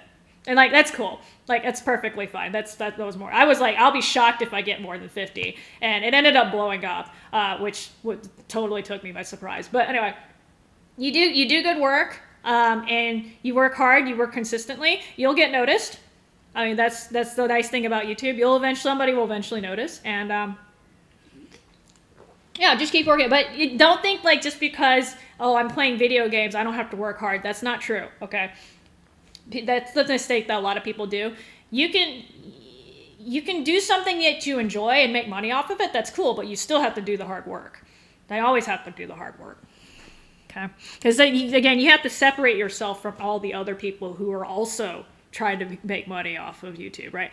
But if you do it because you enjoy it, you're much more likely to be successful than if you do it just because you're trying to make money, right? Because I know a lot of people, they want to be on YouTube because they just want to make easy money, like doing something that they think is easy. And they're not wrong, but at the same time, like, again, being passionate about something, like, it's so much easier when you actually enjoy what you're doing. And money's not everything, right? Like, you should enjoy what you're doing if you can help it, right? If you could pick a job and you want to make money, like, if you can pick something that you enjoy, you'll do a lot better that way, right? For motivation purposes. Oh my god, why do you try to keep people buying Vanguard? Why don't you bug Activision and make sure the game comes out right first? Yeah, yeah, Luffy, I mean, I think it's a shame we didn't get these 3 games, but, you know, I didn't have much say in that.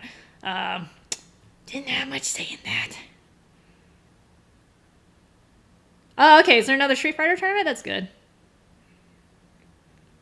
Yeah, from that was also a TV show, sweetie. Cold. Okay, yeah.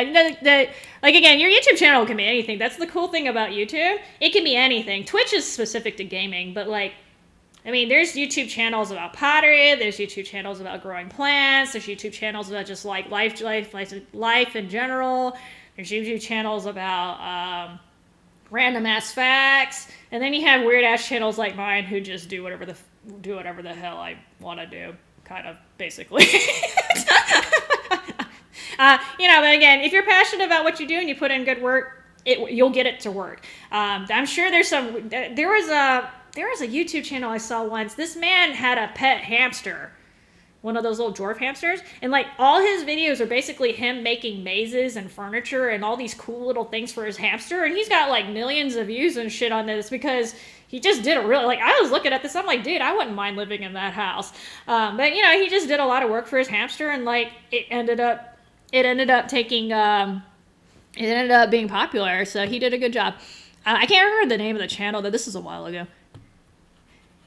You can do YouTube and law and forensics. Although, if you're pursuing law, that's gonna be a lot of work too. So obviously, you need to focus. You need to focus on that. I don't get paid to sleep, Toon. I do that for my own benefit, believe it or not. Unlike the rest of you who don't take care of yourselves, I try to do that, believe it or not. I'm a little lonely on Cold War. Well, that's because the game sucks, Cold. He plays Cold War, too, and he just plays it at god-awful hours in the morning. Like, you can complain about me being out, well, he plays it. Although he's West Coast, so I give him a little slack for that. Okay, I just got kicked out. No, I think Cold is mostly playing a multiplayer on Cold War. Am I correct, Cold? Wait, so Annie's gonna freaking die because I keep getting sidetracked. Okay, so we're getting kicked out of the village. Oh.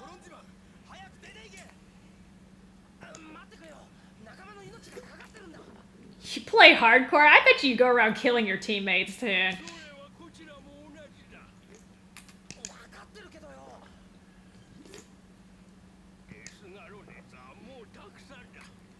Yeah, you know what? You two work that out. You two work that out.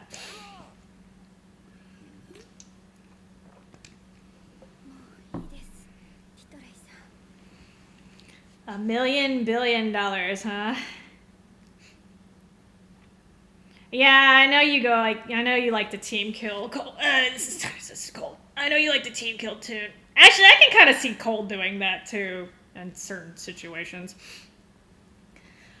I know you're kind of joking, Randy, but in all seriousness, that's actually not a good investment. Anime studios are actually very, very expensive to run these days, and in general, you're not gonna make your money back. But just letting you know. Yeah, I'm trying to picture hardcore in that game because in core, I see people camping their nuts off a lot already. So I'm kind of like, is hardcore gonna work? Because usually in hardcore, people kind of campy anyway. Well, I don't have Cold War, so I'm tough 2Ds. Besides, Tuna shot me plenty of times already. It's not like I even give a crap. Yeah, Titri's trying to be the moral enforcer on people who don't care. A million billion.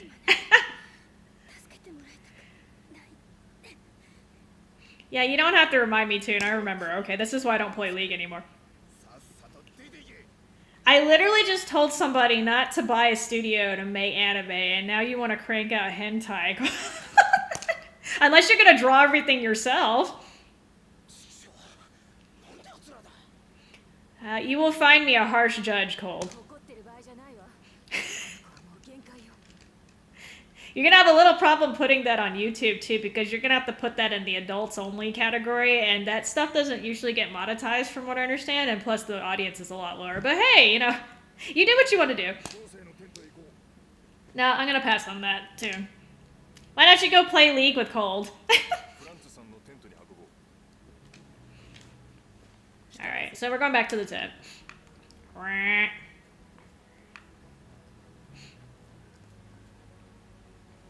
Except your anime challenge.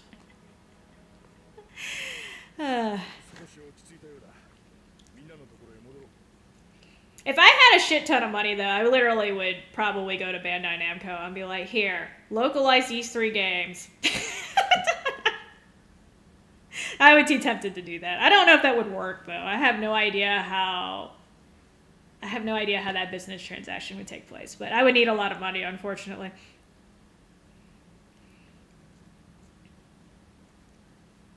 I mean, S&D doesn't come out that often, does it, Cole? When I played it, we were mostly getting Hardpoint and Control, I think. I think Control kept coming up, too.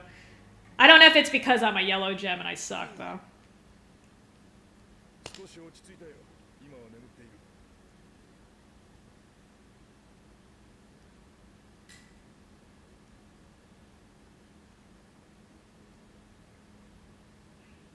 $1 million. I don't even know what I would have animated if I bought a studio, because like there's so many mangas out there that probably haven't had the chance yet. There's so many. I just don't have that knowledge. I'd have to ask around. Anime in general, like the whole culture behind anime studios and like how many hours they make their animators work and like pumping out this episodes every week, it's not very healthy. I don't know if you guys have ever heard about how the work conditions are. It's very similar actually to the video game industry in the US. Those people get worked to the bone for very little money. Okay. Thank you, J-World, for stopping by. I'll catch you some other time. I actually did sleep. I just didn't sleep during a normal time, so I'll be okay, but but thank you. You say S&D comes up, but I played League when I wasn't with you, Toon. I actually had played it 3 or 4 times before I ever met you. I mean, I don't mind S&D, but I also used to be an S&D player. The only problem I don't like is like your teammates just shoot you. But the actual game mode I don't have a problem with.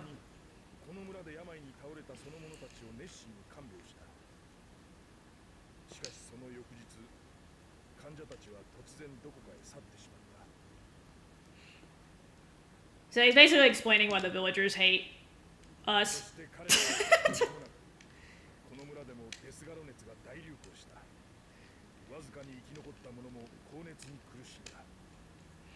So basically, a long time ago, a bunch of people came here with the same illness that Annie has, and it spread around the village.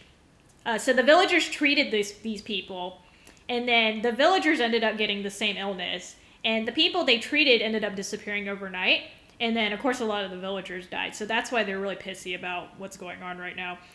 Turns out the people who they saved were trying to do something to help them out, but we don't find this out till later.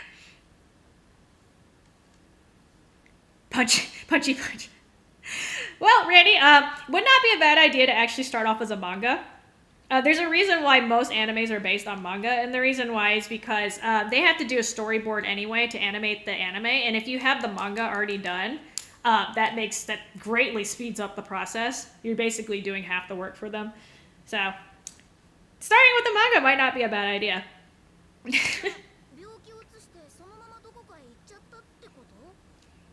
I don't know. This was also, I want to say this was during year 1. I don't know if that made a difference. It was either year 1 or the end of year 2, because I was actually playing with Isabel and she didn't really play after that.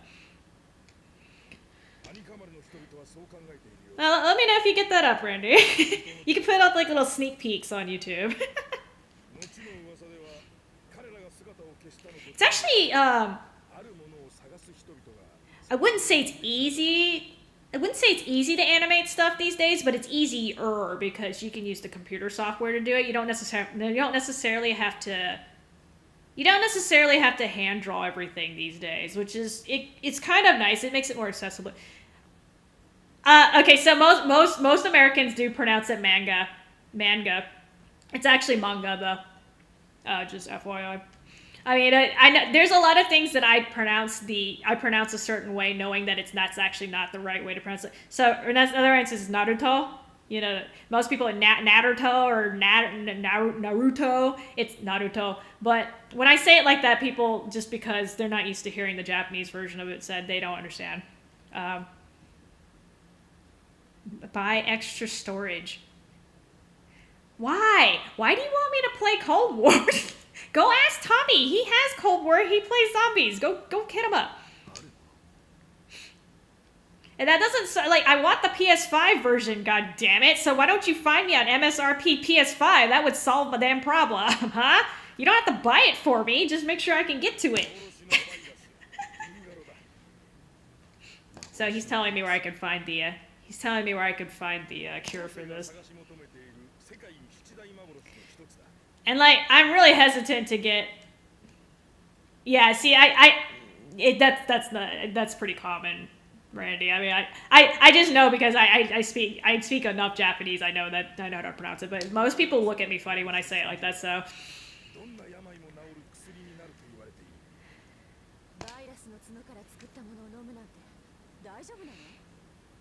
Yeah, see, that's the problem. You're gonna mark it up like $500. I don't want that shit.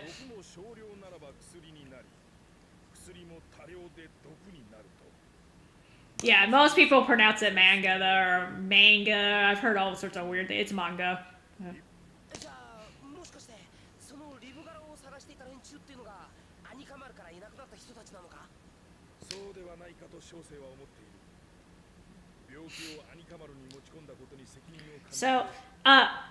So Japanese is different from English in the way that so they have what you call a syllabary alphabet. So if you have a certain character that's used, right? I'm not including the Chinese characters that they use. That makes things complicated. I'm talking about strictly the hiragana and the katakana. That if you have a certain character that they use, it's always pronounced the exact same way.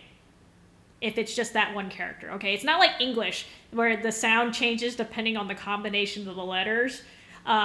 If you have the character for wa in Japanese, it's always pronounced wa. The only reason why it will change is if you combine... Sometimes when you have an entire word and you combine words, it will slightly change the sounds, but because of the conjugation. But in general, if you just see one character, that's wa. It's always going to be pronounced wa. It's not going to be pronounced way one time and wa and one time, or... wah the next time like it does in English. Like A has like 5 different sounds in English that don't happen in Japanese. So that's how, like, you know, when you say manga, it's always pronounced manga. It's not pronounced manga sometimes depending on, you know, the spelling or whatever. It's always manga in Japanese. So in a way, it's easier to pronounce stuff. Now the kanji makes things complicated because that the readings change depending on circumstances, but... Nah, it's okay, Toon, because then you have to ship it to me, and that thing's not like, okay, I'm not stupid. It's just shipping itself is gonna be another like $50 and shit, and like, don't worry about it. You just better hope my PS4 don't break in the meantime. I personally don't care about. So actually, so funny you should mention that, Randy. The vast majority of people on my channel actually thought I was a guy. A lot of them actually still think I'm a guy because I don't talk in my Tales videos. I only talked at the very end of one of like, it was like literally the last video in that playlist. It's like 100 videos or something like that. It was like the very last one at the very end. I talked finally, but people didn't know because like my username is not. So Landon is actually a female name, but that doesn't necessarily mean I'm female, right? Because a lot of people troll with the names, and it's not like one of those obviously female names. It's not like Maria or like Jennifer or something like that. Most people haven't even heard the name Landon before. So, but yeah, I don't really care. A lot of people think I'm a guy. I get called a guy a lot on YouTube because they just haven't heard my voice before and they didn't know. And that's fine. I don't really care. I mean, it's better than like when I go on COD and people are like, you're a fat, ugly bitch. And I'm like, dude, I'm literally just sitting here. Like, not even, not even being a feminazi, like, just chilling, and then I had to deal with that stuff. So that, this miles better is, like, somebody accidentally calling me a guy rather than being derogatory with me being female. But, I mean, yeah, I call people by all sorts. Like, I say you guys all the time. Like, I don't mean it like you males. Like, I mean like you guys, like you people type. Well, see, so Randy, the vast majority of the people who are subscribed to me, like, about 1,300 of them, they subscribed before I even started streaming. So, they didn't know. Like I said, my old videos, I didn't talk either, so they really didn't know. I did put my name in the fact that I have written, but I don't think people pay attention to that stuff. Okay, so I have to find this unicorn knockoff so I can make medicine. And this is taking longer than I thought. I was thinking like 2 hours for this one. I kept talking, that's the reason why. So we're not sure if this little creature unicorn thing exists, but we're gonna go look for it anyway.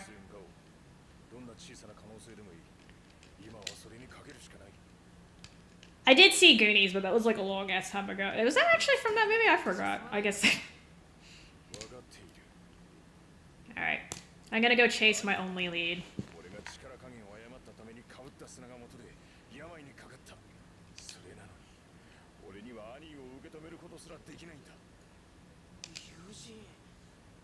So Eugene's feeling bad because he's technically the reason why Annie got sick, although it's not his fault. So Annie would be long dead by now because I've been talking too long. It's okay. Time doesn't flow the same in the Tales world, thank God.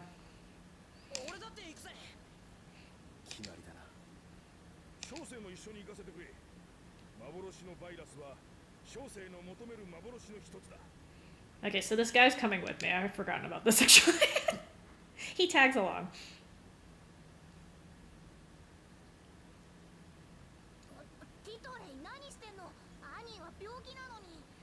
Yeah, we're taking Annie with me because we don't trust the villagers.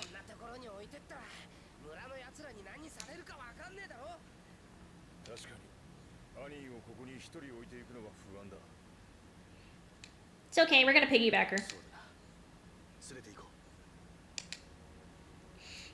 Normally you would not do this, by the way. You don't drag sick people around, but in this case, not a bad idea. Not a bad idea.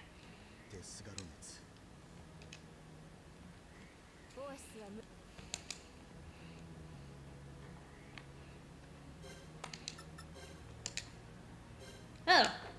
Oh, wait, I already did this. Do I have enough money? I think the reason why I couldn't buy more armor is because I was po-po. I was po-po.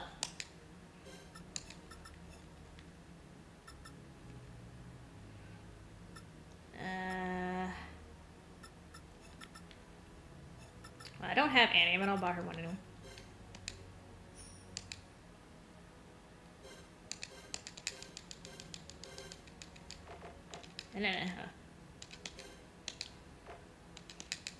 Okay, I could have done that while I was in there.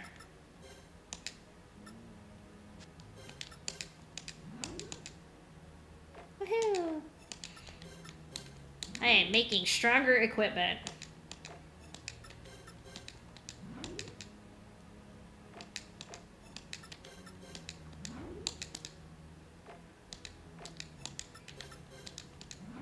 Doink!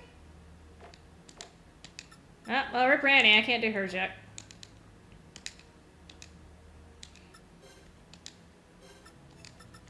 I don't know if I have enough money for all this. We'll see.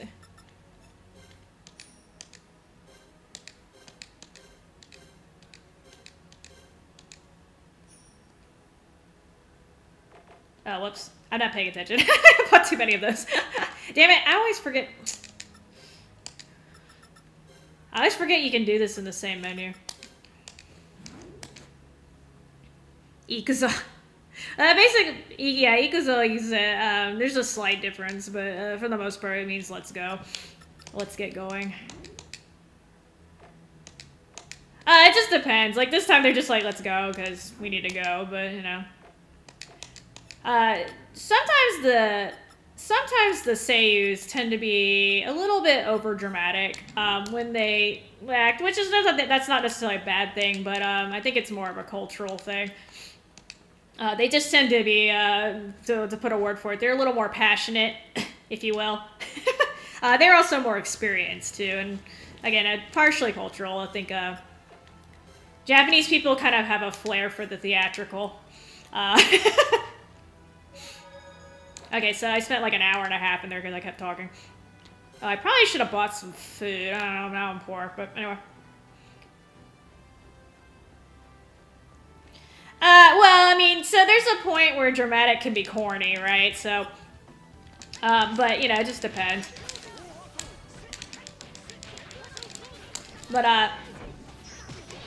yeah! This is a big-ass scorpion, though. I'm not gonna lie. Shoot. Ow. Okay, I thought you were in range.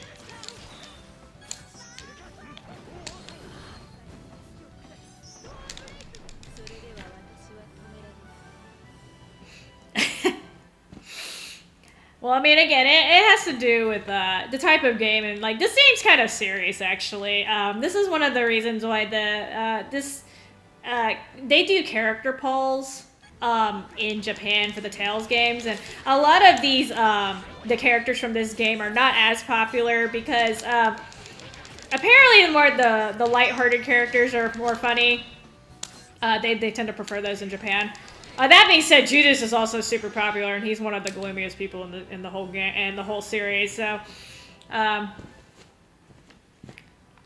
like Mao is pretty popular because Mao and Titri are probably the two most popular characters from this game, which is funny because Vague's the main character. But ow! Okay, we're gonna go for this, dude. You cast magic. I don't like that. Oh, good job, Meg. Jesus.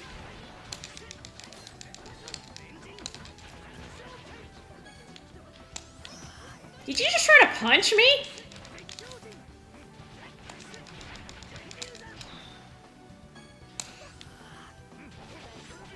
Don't beat up Mao, stinky butt.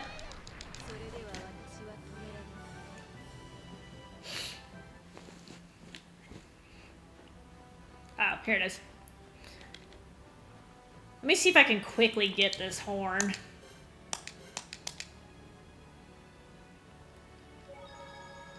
Yeah, this is one of the parts of the game where people tend to struggle because you don't have your healer.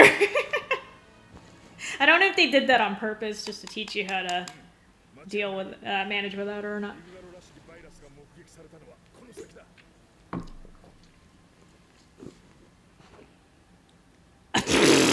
Okay, yeah, go to sleep, Cole. Thanks for dropping by. Get to listen to me ramble.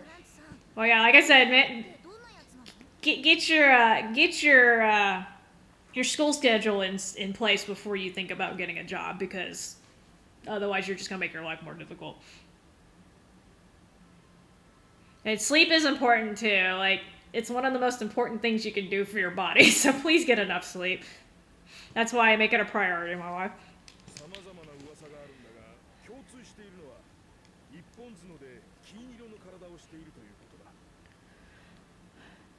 Well, Randy, it's interesting because I know some people, like, they're lively, they're very energetic, but it might be because I'm an introvert. Like, I get really tired when I hang around them.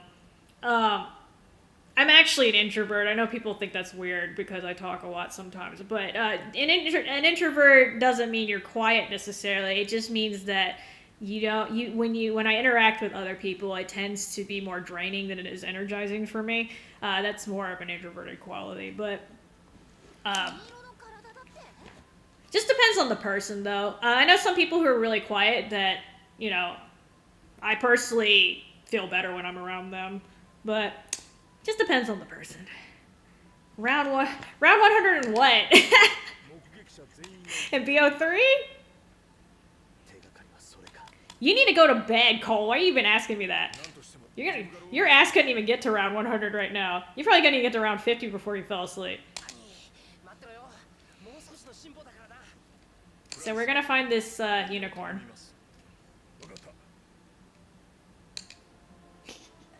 I'm not that great on BO3 zombies. Actually, I don't even think I have all the maps either.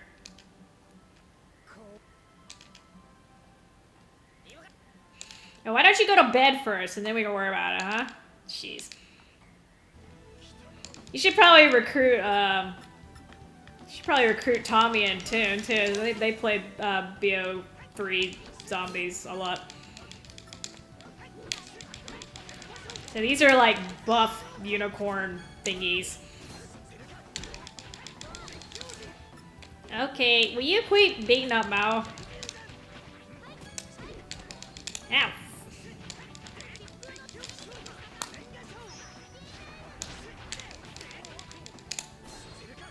Hey, don't kick me! Damn it. Excuse me. Oh, God. My targeting's a little off.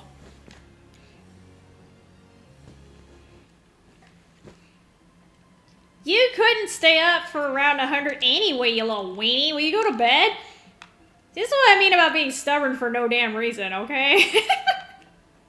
If you're gonna be stubborn about something, at least make sure it's the right thing to do. Honestly.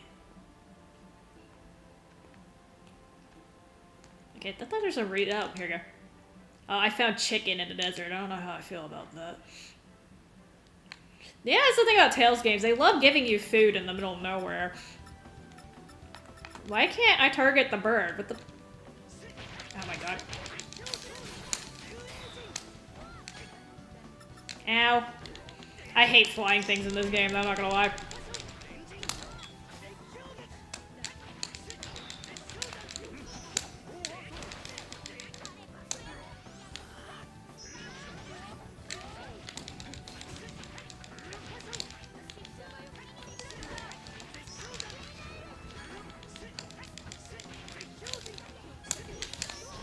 Ow.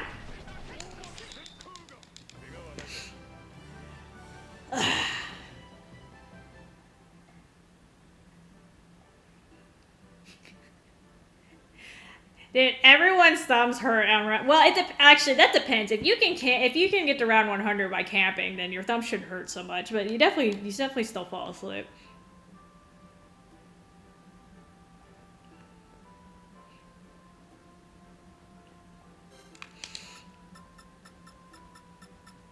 Yeah, I just mentioned that already because like some people they associate loudness with energy, and that's actually not quite right. I know a lot of people who are loud, but they don't exactly exude a proper amount of energy. Actually, Scott is a perfect example of this. Scott is super loud, but if you asked me if he had a lot of energy, I wouldn't necessarily say yes to that. I don't think you know who he is, though. I do know what his YouTube channel is. I don't know if I necessarily want you to see that because it's basically... He's definitely one of the ragiest people on BO4. Actually, he's one of the ragiest people I've seen on COD ever, and he can be very, very abrasive, so that's not something you necessarily want to watch unless you're ready for it. Oh my god, are you really getting on Tommy's case because he stopped at round 88 with the person who was falling asleep? Cold, like, seriously? What do you mean the spawn rate is hella slow? Oh, I don't know. That's interesting, I didn't know that. Huh. I'm trying to think, because I mean, I played BO2 zombies, but I don't remember the spawn rate being that slow. See, that's the other thing that'd be pissing me off. Can you imagine being on like round 80 or something and the thing like blue screens? I'd be insanely pissed. That was one of the things I wanted them to fix about Cold War is the stability. It was having stability issues. And they had the same problem on BO4 zombies from what I understand, but I think they mostly fixed it. So I don't know what the problem is. It could be because it's it could be because it's PS4. It might be more... Well, actually, no, you're on PS5. What the hell happened? Maybe that's not it, then. I was about to say, Toon's on PS5.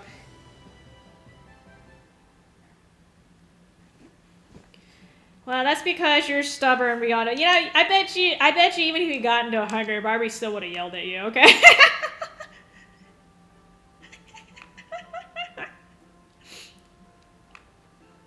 There's a bunch of purple horses running around.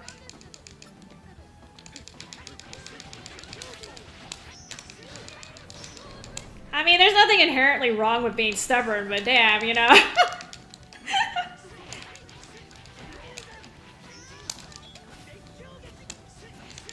There are times when you should throw in the towel, okay? Ow! Stop kicking me! I'm just hitting you with a sword. It's not like I'm trying to kill you or anything. Yeah, see, that's been happening a lot on Cold War, though, from what I understand. The zombies people have been, like, raging because of it. And like, I think every time they update it, it gets worse. It gets more unstable, too, right? Am I right, Toon? Because yeah, every time you update something, it introduces new bugs and stuff, so...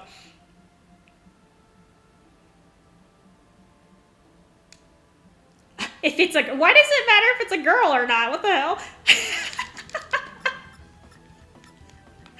Anyway, I'm not surprised that Tommy just gave up after that. I'm like, what the hell? Apparently he kept her alive that whole time, too. I don't even know how the hell he was able to guard her at that level, but... He just the boss like that sometimes.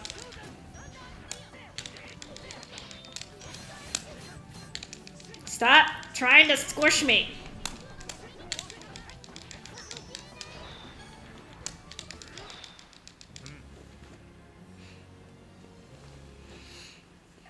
I mean, if I freaking fell asleep on somebody in the game, even if I asked them to do it, there's no way in hell I would blame them for ditching my ass. That's just me, though. I would have been really embarrassed. I've actually never fallen asleep while playing COD either. Actually, I've never fallen asleep while playing anything, so I'm a little confused how that happens to y'all, but I've come really close, but I didn't actually lose consciousness. Cold.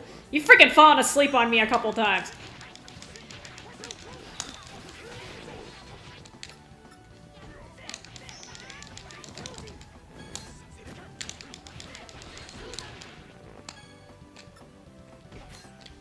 Ow. So one thing I don't like about this game sometimes is get a little flaky with the targeting sometimes. I think I need to change my the strategy menu, but I'm lazy.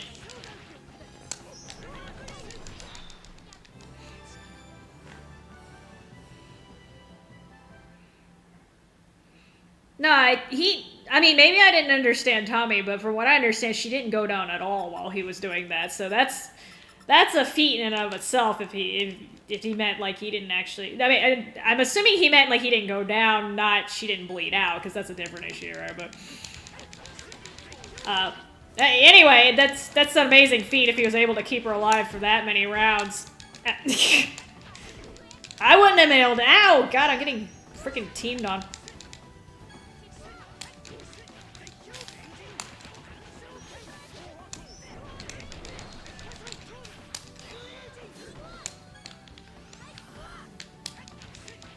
Okay, could you not beat my mage up?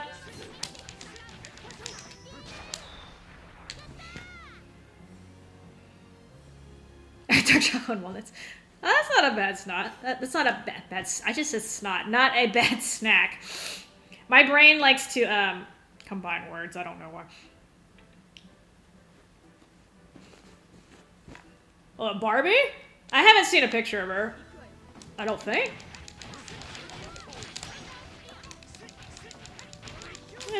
I mean, there's nothing wrong with him thinking she's pretty. He is that age, you know? Ow!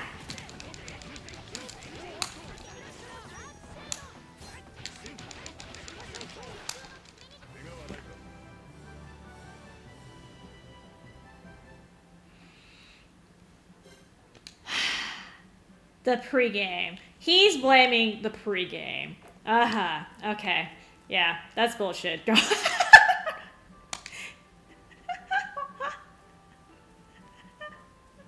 Oh my god, we were not in the pregame that long, okay? It was like maybe 15 minutes tops. I think that's pushing it. I think it was actually closer to 10 or 12 minutes. And that's only because you freaking, like, KC people, you want to, like, play a dead game mode in the middle of the night, huh? Ow. Being attacked by an alligator and a horse.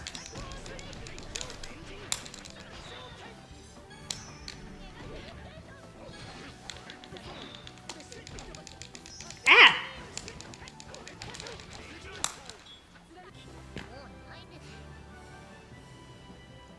Oh, sure that was a typo. Sure that was a typo, too. Alright, go. Go back to work, too. Alright, yeah, go. If you guys need to do stuff, it's fine. It's fine. I definitely am not gonna hold it against you, trust me. Go do stuff. Oh, hello. It's a gold one.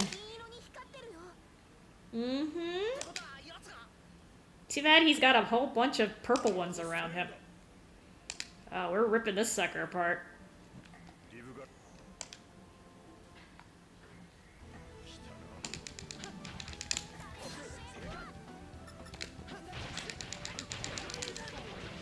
Oh, that wasn't a good idea. Oof. Okay.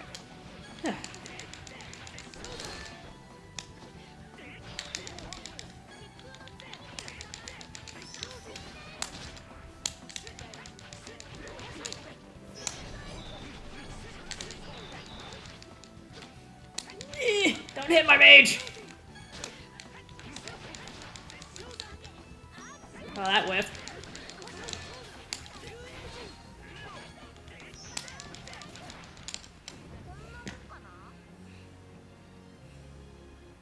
Oh my god, Helen, you're still...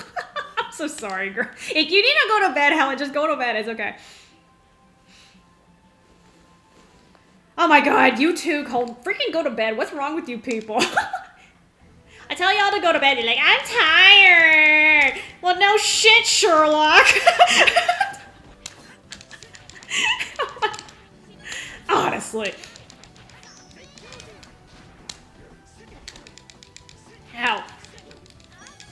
I don't like getting kicked.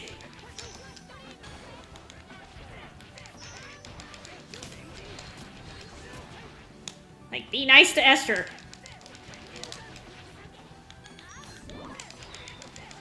I'm only killing you because I need medicine, okay?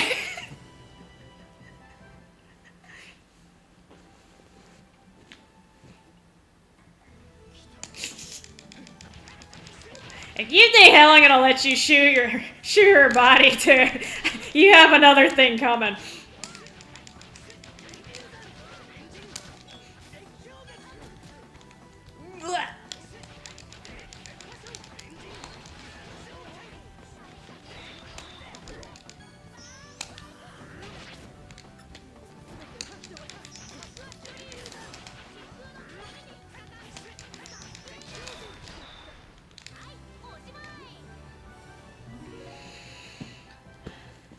Her sleep would have been better if I hadn't streamed and kept her up, but you know, I'm a great friend like that. Okay, so I remember there kind of being a time limit for this. Yeah.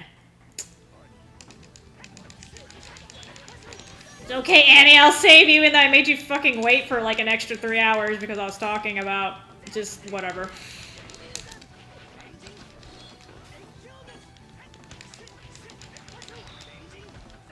Oops.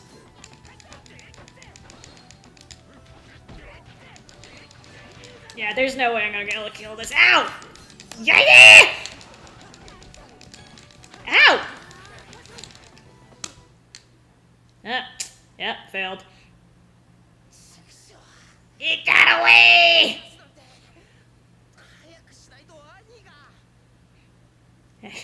He said, we gotta hurry up or Annie's gonna die, and I've been like making her wait this whole damn time. Alright, so I have a half-dead character. Actually, mostly dead.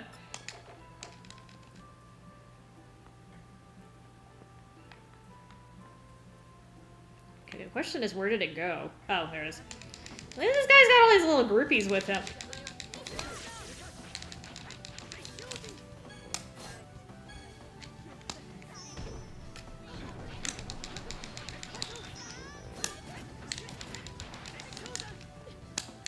you hit the wrong bars.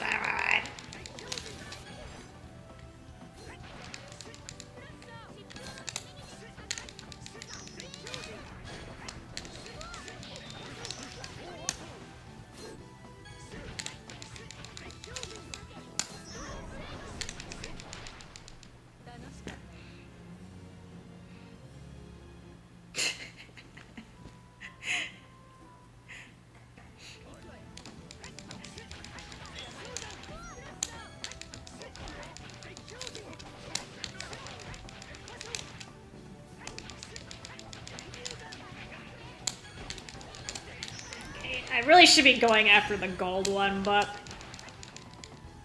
it's a little hard to hit here. Oh god, you have 10,000. What is it taking me so long?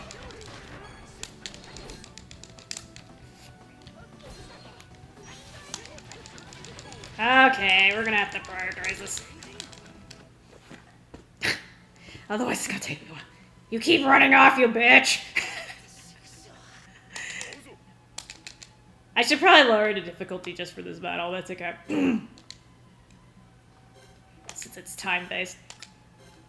Oh, the sound just got really weird there.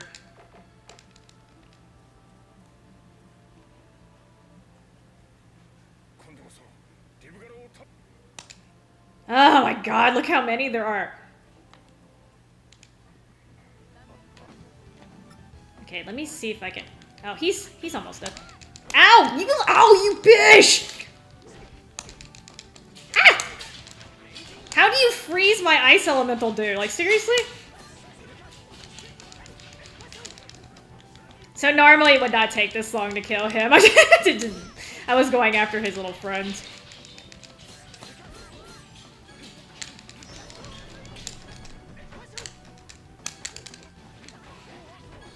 Oh my god. Oh! I suck.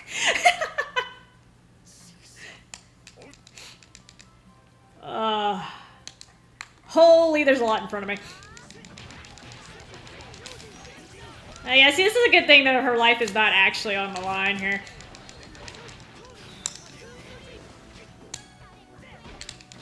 Wouldn't it be a shame if she died like Richard?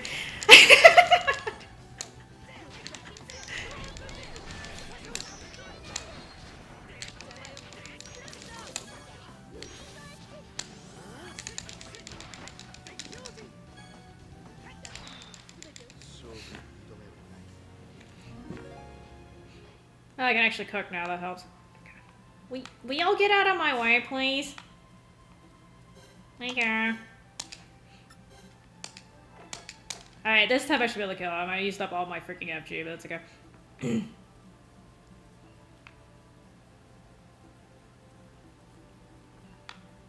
Oh, did he go to a different screen? Oh, shit.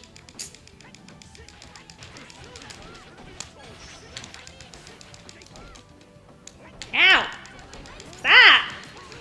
Snakes are not supposed to have 3 heads anywhere.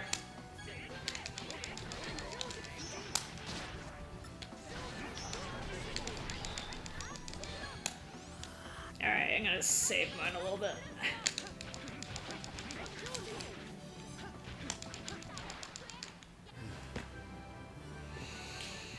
Ugh, I just want your goddamn horn. Let me have your horn.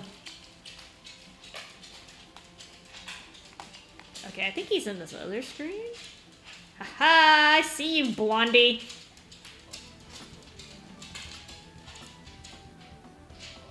He's weak against fire. Oh. I think attacking him in Vegas is probably not a good idea. Ow! Thank you! Finally killed you.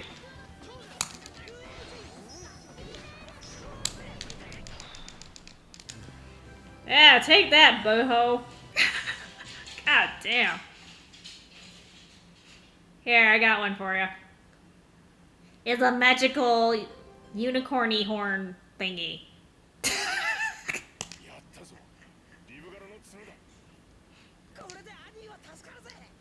I definitely just slaughtered this entire animal for the horn. This is why rhinos are going extinct.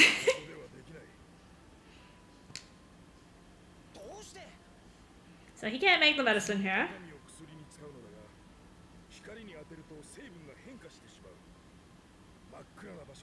You have to do it in a dark room, that's what he's saying. I also have to say, you know, no offense, but there's a tree right there you could try it in, but they're gonna do it back in the village.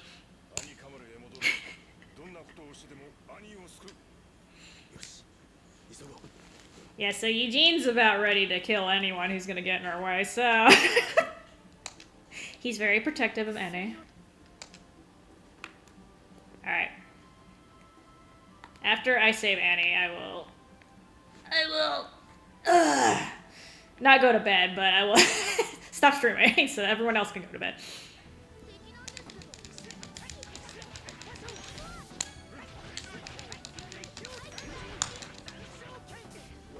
Ow!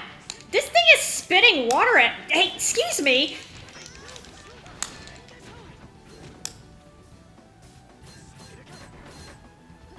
Ugh.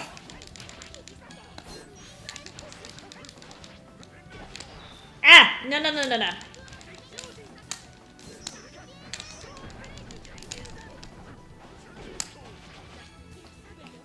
These horses are ripped, though, I'm not gonna lie. Ow! Stop spitting at me!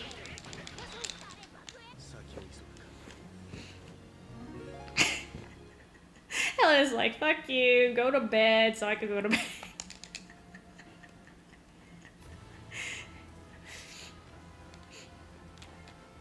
Yes, I have many horns. Many horns. I am the seven-horned beast. The seven-horned beast. That's why I don't have a webcam, because, you know, it gets my identity away.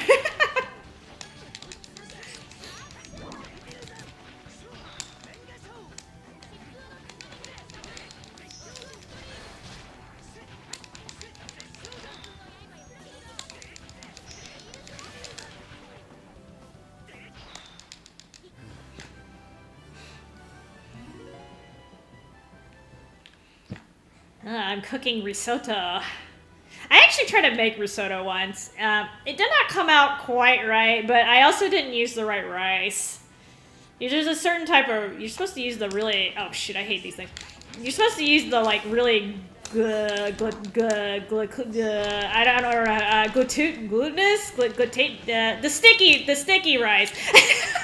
You're supposed to use sticky rice. And I didn't use the right one. I tried to substitute with rice we had, and it didn't work. Had the wrong consistency. But it's okay. That's the thing about cooking. Learn through experimentation.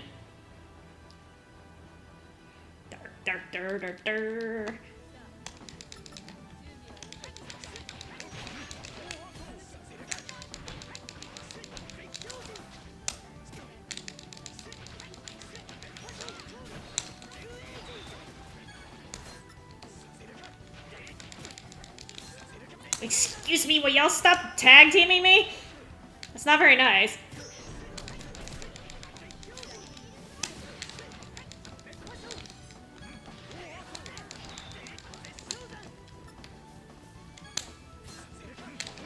Did you just hit me with your butt?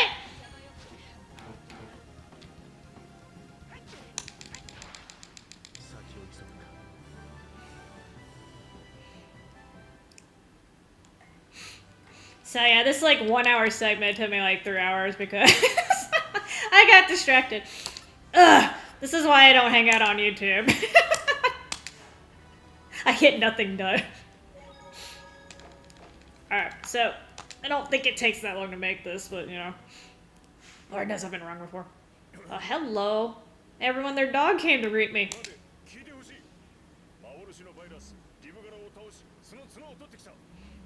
They're throwing rocks at me. These people are butts. It's okay.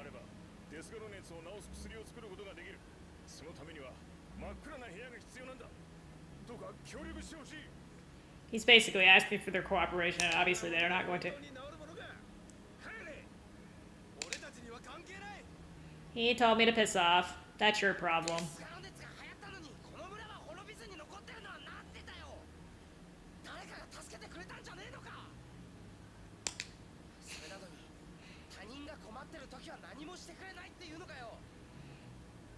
Teacher's getting mad because they won't help me, but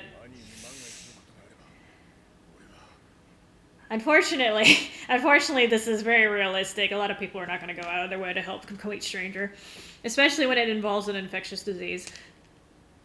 And Eugene's about to wreck them.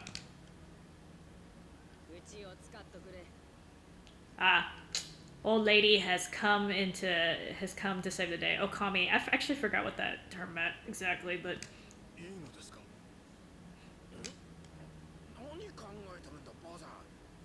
Bossa. It's okay.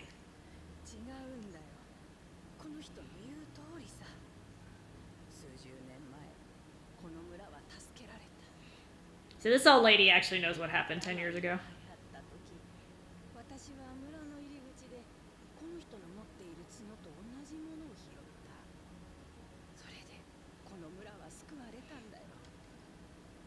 So 10 years ago, somebody else went out and murdered the golden unicorn for its horn too, because why not?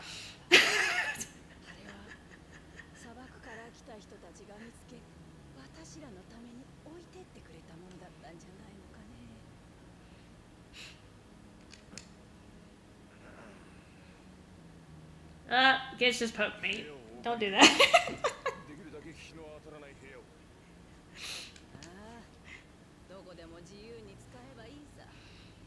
She's being nice to me for once. He said, this is why there's so many skits in this game. Every time I have, like, more than 3 sentences of dialogue, I have a block of skits afterwards. It's okay. This is actually one of the highlights of Tales games, is the skits, though. Well, we need... It's basically a unicorn, and I have a sick person, and that's the only way to heal it. So, I don't think it's gonna just let me cut the horn off either while it's still alive. So, I kind of had to murder it. Because human life is more valuable than the life of others, you know. Anyway. That's a whole nother ethical can of worms there, but...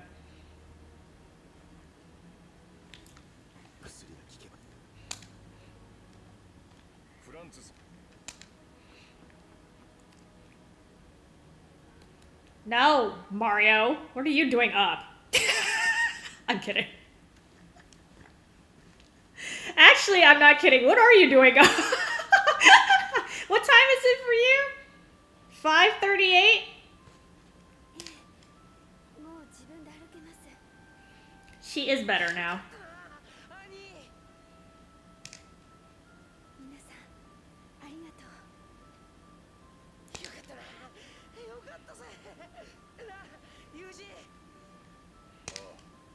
We are happy now.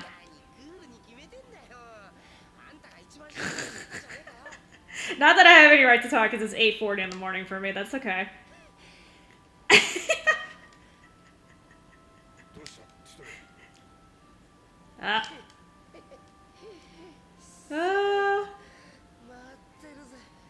He's all dizzy. Yeah, so Titri dies. No, I'm kidding. He does not.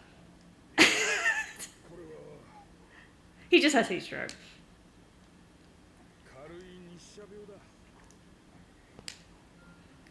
This is easier to fix. I don't have to murder the unicorn. Dope. I don't know if you can see this. The font's like really small right here. She said,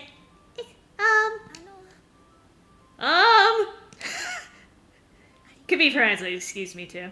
She actually thanked Eugene, which is unusual.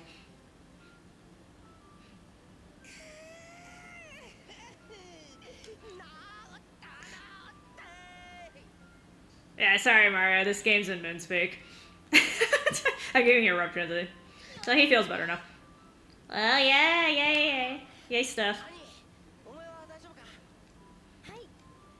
So Annie's feeling better too, so I can finally move on. Thank you, random adventurer named Franz.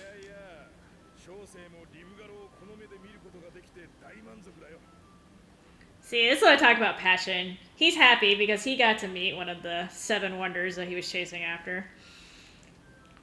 He's a happy man too. He's gonna go look for the other stuff though too.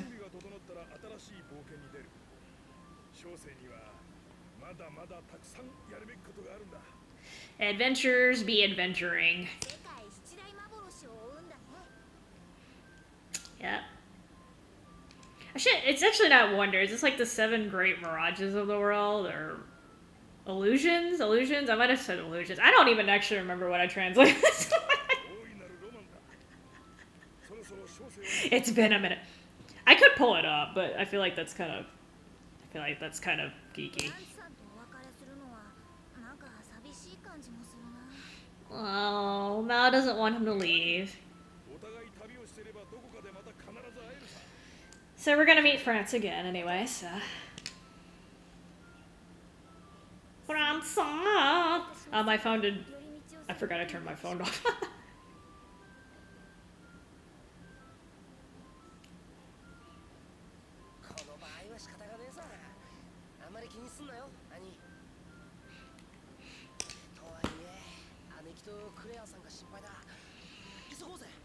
So I gotta go back to chasing my childhood sweetheart.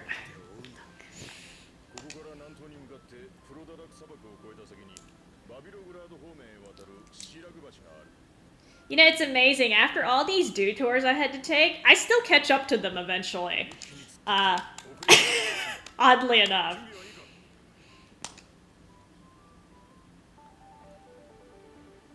She has been returned to my padres. Yeah, I don't think there's a title in here, but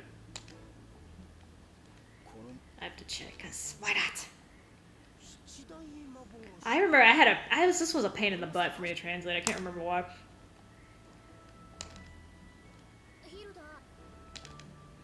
Oh my god. Whew. Alright.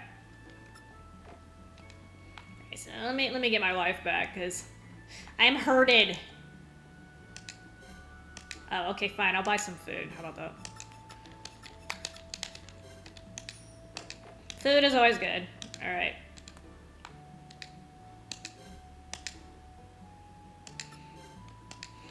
$100 gold pieces to have a bed.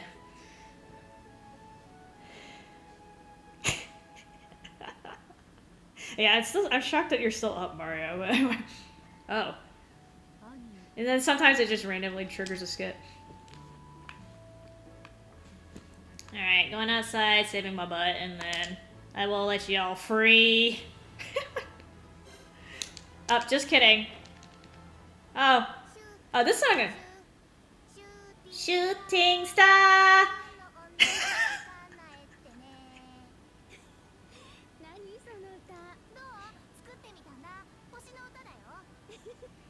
It's a song star.